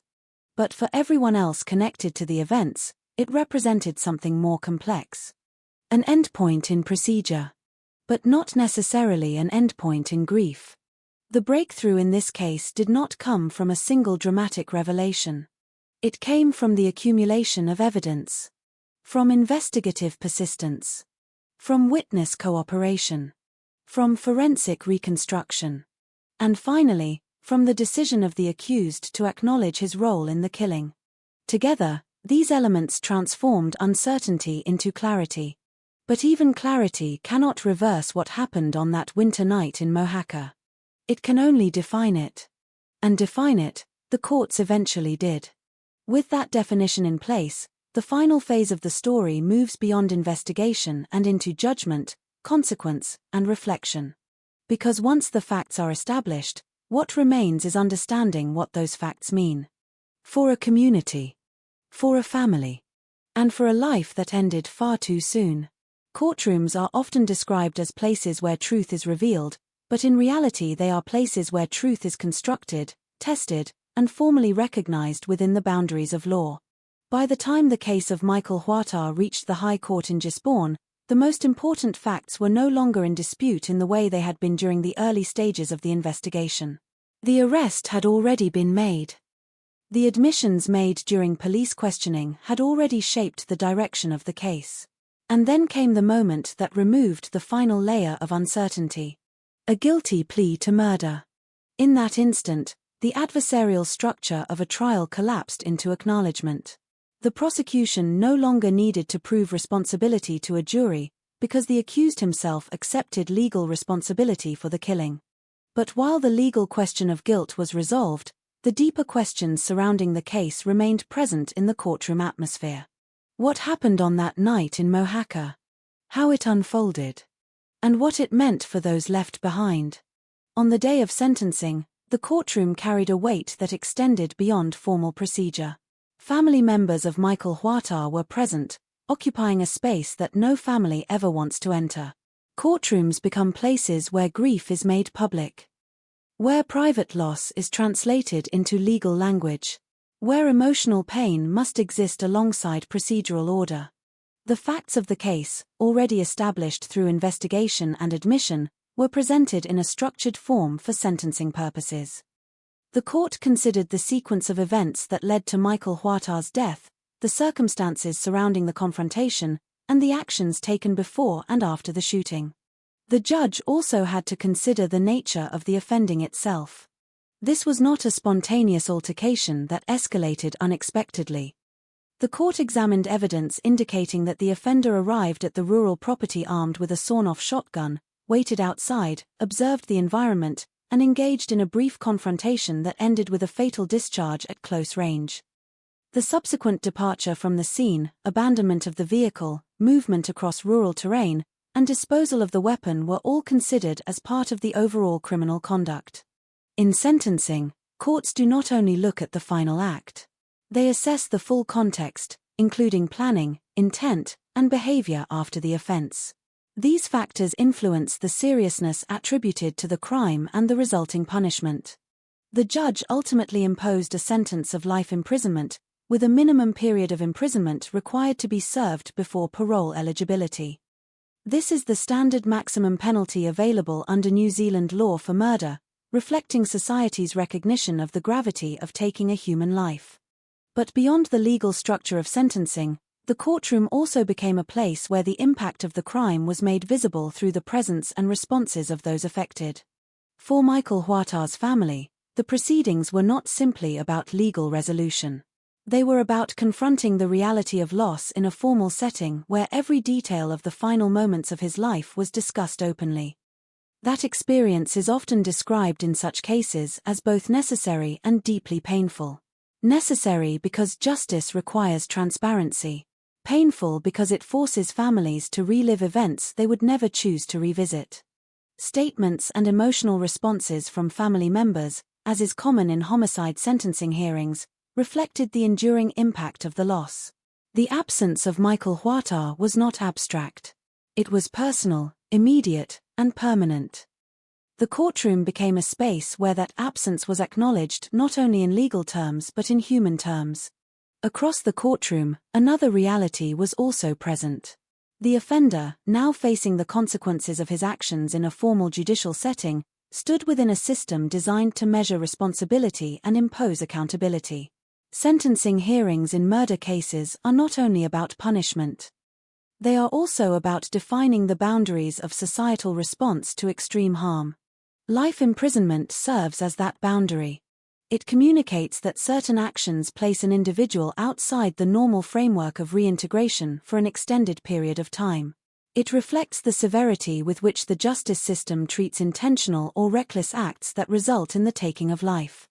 Yet even with this structure in place, sentencing does not resolve the emotional dimension of a case like this. For the community of Mohaka and the wider Wairoa region, the conclusion of legal proceedings marked the end of one chapter but not the end of its effects. Small communities carry memory differently. Events are not easily separated from place.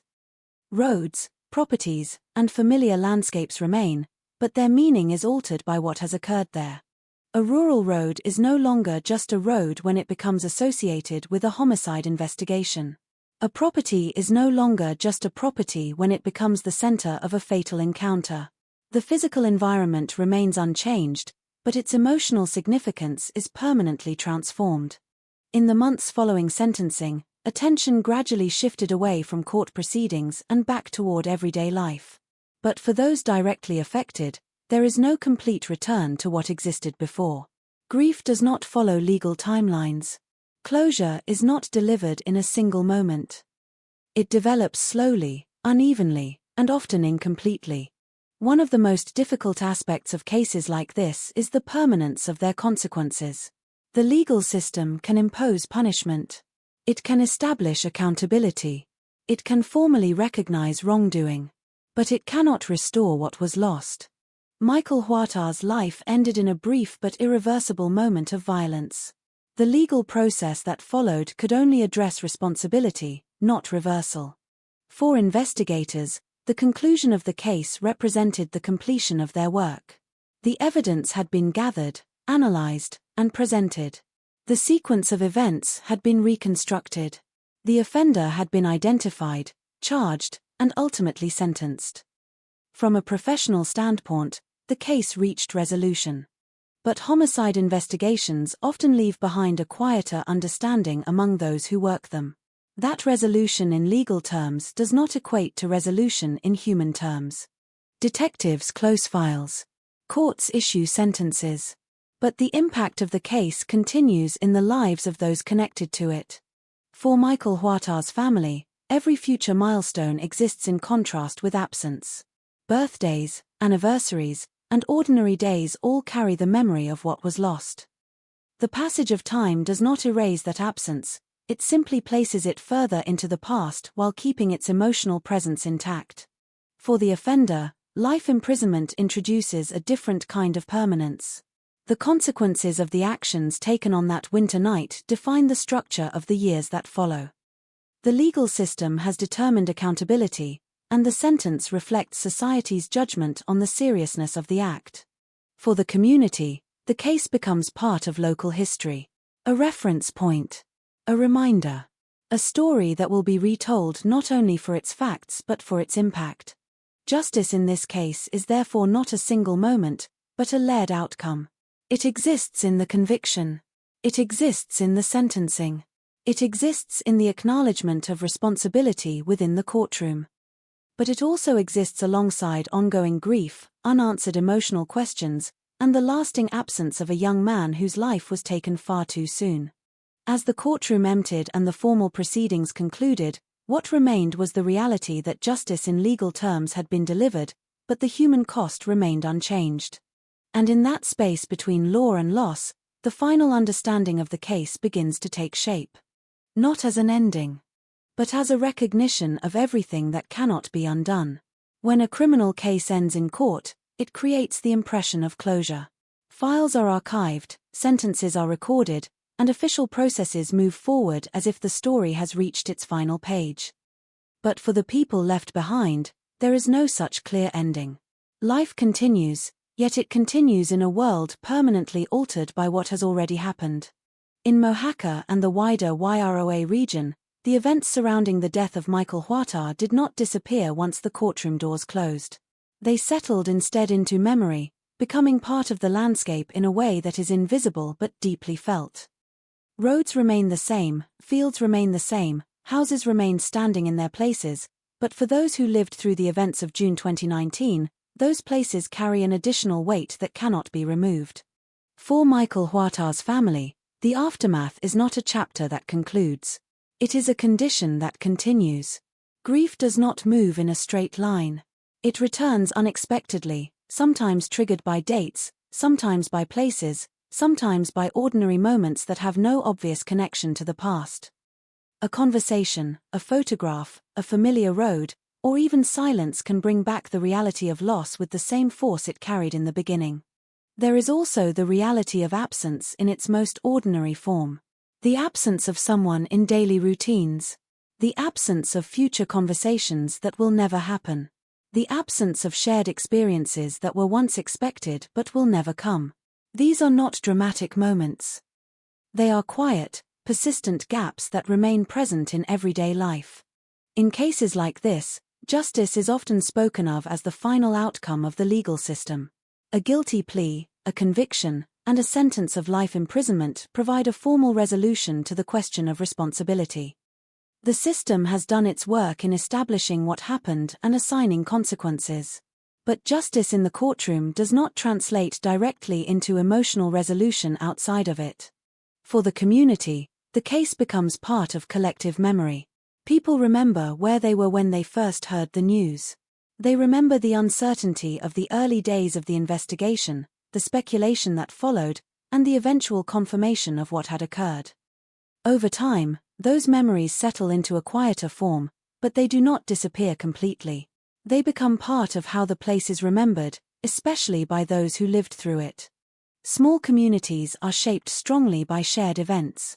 A single tragedy can influence how people perceive safety, trust, and familiarity within their environment. Even after the legal process concludes, there is often a lingering awareness that violence can emerge in places where it is least expected. That awareness does not dominate daily life, but it remains beneath the surface. For investigators and legal professionals involved in the case, the aftermath is different again. Their role concludes when the file is closed and the court process is completed, but the experience remains part of their professional memory. Homicide investigations are not routine work. Each one carries its own emotional and psychological imprint. Even when justice is achieved, the details of the case do not disappear easily. The final sentencing in November 2020 marked the end of formal proceedings, but it did not mark the end of reflection.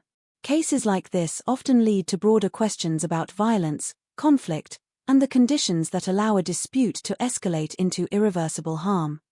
In this case, what began as tension within a small social environment ultimately resulted in the loss of a life, a criminal conviction, and long-term consequences for everyone involved. One of the most difficult truths in any homicide case is the permanence of its outcome. The legal system can respond, but it cannot reverse. No sentence can restore what was lost. No verdict can return a person to the world they left. The gap created by death remains fixed in time. For Michael Huerta's family, his life is remembered not through the lens of the case, but through personal memory. The version of him that exists in those memories is not defined by the final moments of his life. It is defined by everything that came before.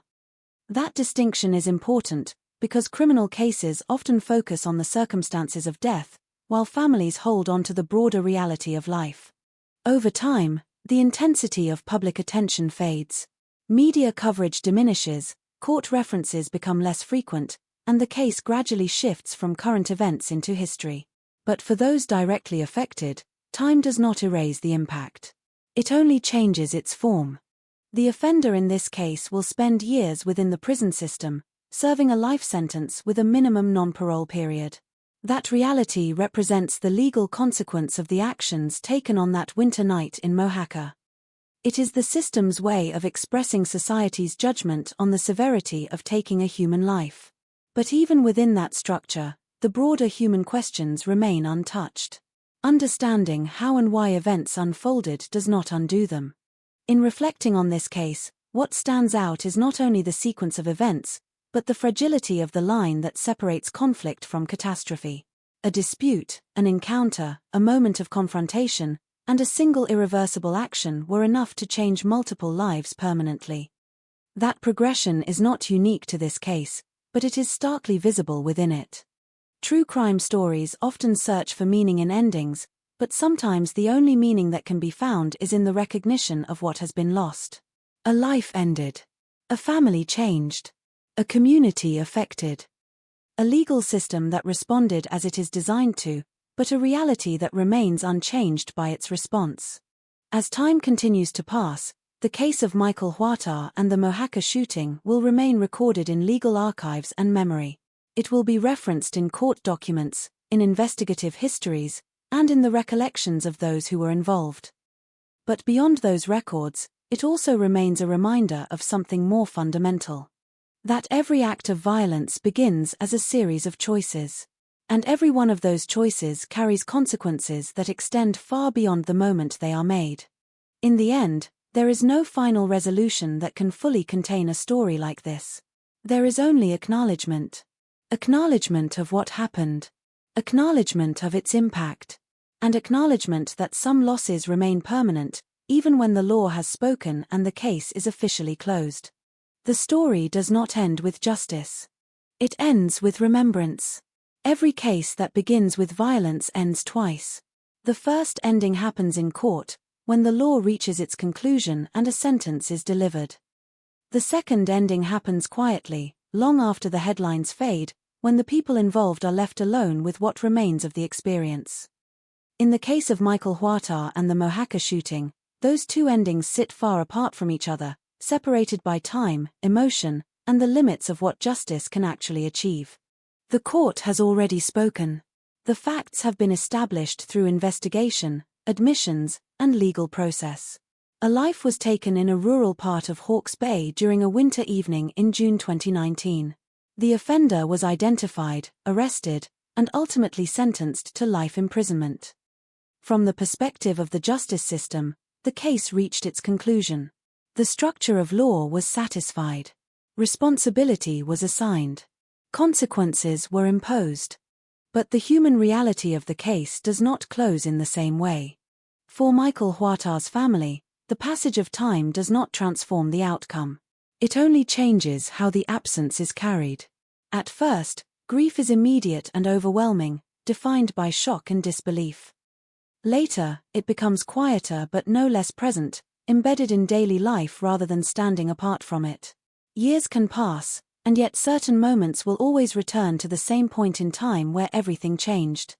There is no version of events in which Michael simply grows older, moves forward, and continues his life. That possibility ended on the night of the shooting. Everything that might have followed remains permanently unrealized. That is the aspect of homicide that legal language can describe but never fully contain.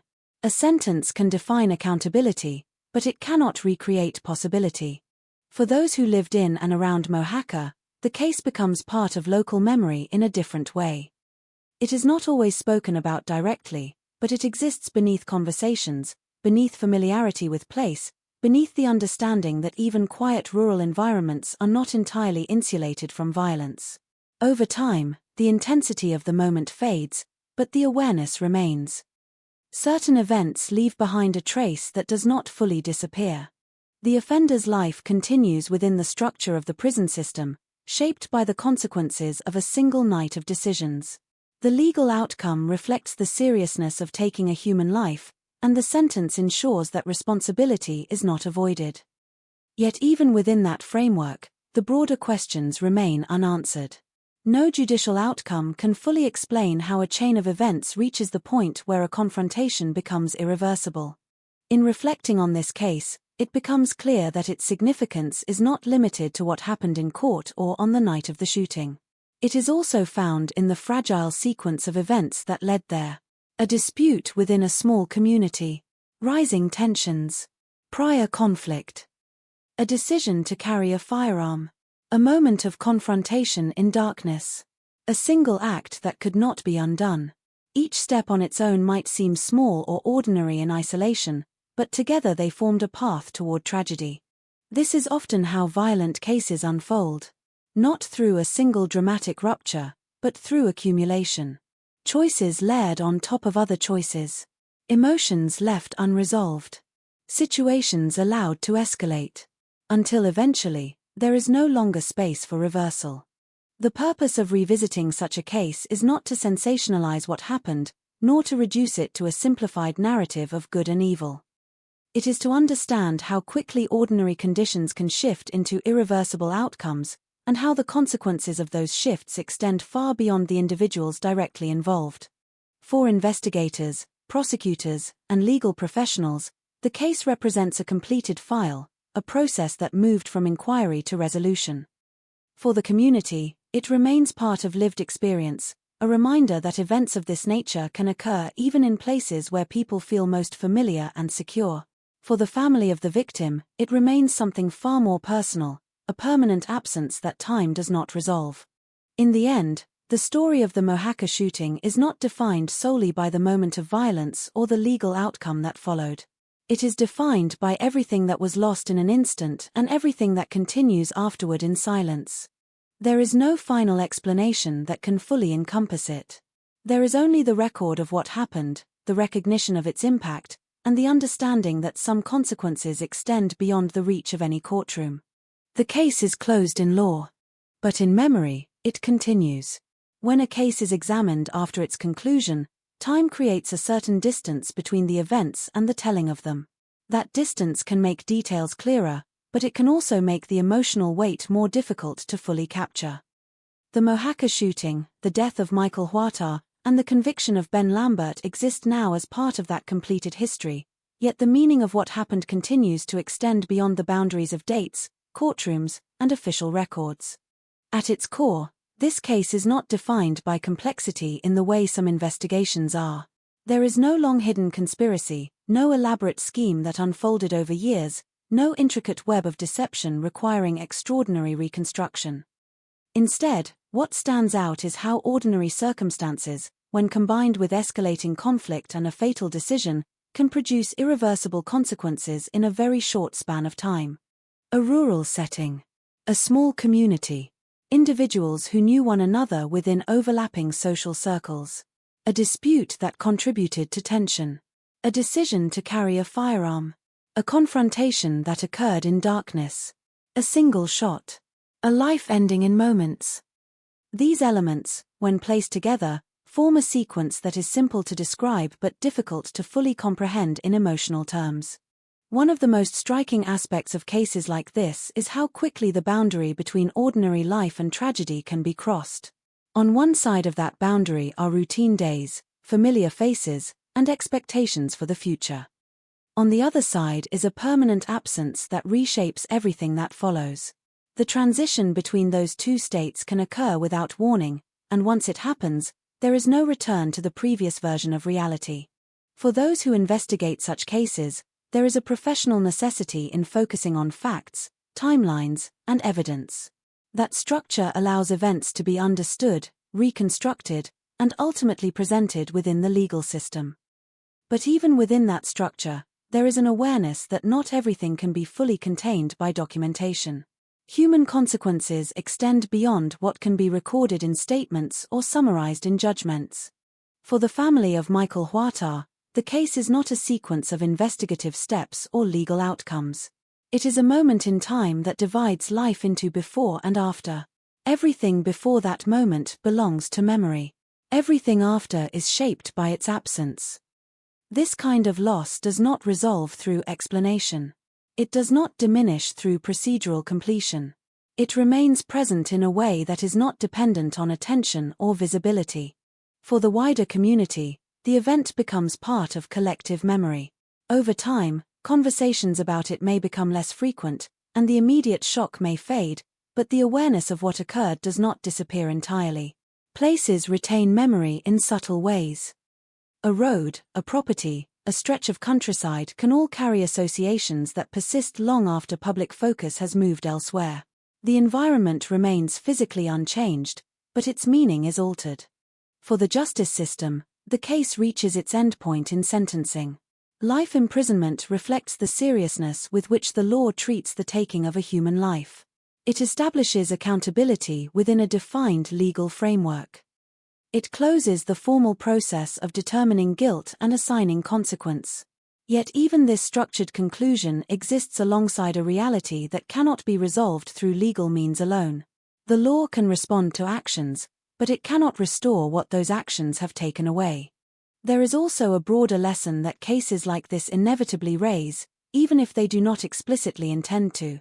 It is the recognition that escalation often happens in stages that appear manageable at the time. Conflicts that seem containable can intensify. Emotions that are not addressed can accumulate. Decisions made in moments of anger or certainty can have outcomes that extend far beyond their immediate context. The path from disagreement to irreversible harm is rarely sudden in its formation, even if it is sudden in its conclusion. Yet reflection must also be careful not to reduce a human life to the circumstances of its end. Michael Huatar's existence was not defined by the moment he died. That moment is what the public case focuses on, because that is what the law must address, but it is not the sum of who he was. Every person is larger than the event that ends their life. They are shaped by relationships, experiences, and everyday moments that are not recorded in official documents. In the same way, understanding a case does not require simplifying the people involved into fixed roles. Legal systems assign categories such as victim and offender because they are necessary for structure and judgment. But human reality exists in a broader space where complexity, history, and context all intersect. A true understanding of such cases requires acknowledging that distinction without losing sight of responsibility. As time continues to pass, the Mohaca shooting will remain part of legal archives and public record. It will be referenced in the context of criminal proceedings, investigative work, and judicial outcomes. But beyond those formal references, it will also remain part of personal memory for those directly affected, and part of local history for those who lived through its unfolding. The final reflection that remains is not a conclusion in the traditional sense. It is an acknowledgement of permanence. The permanence of loss.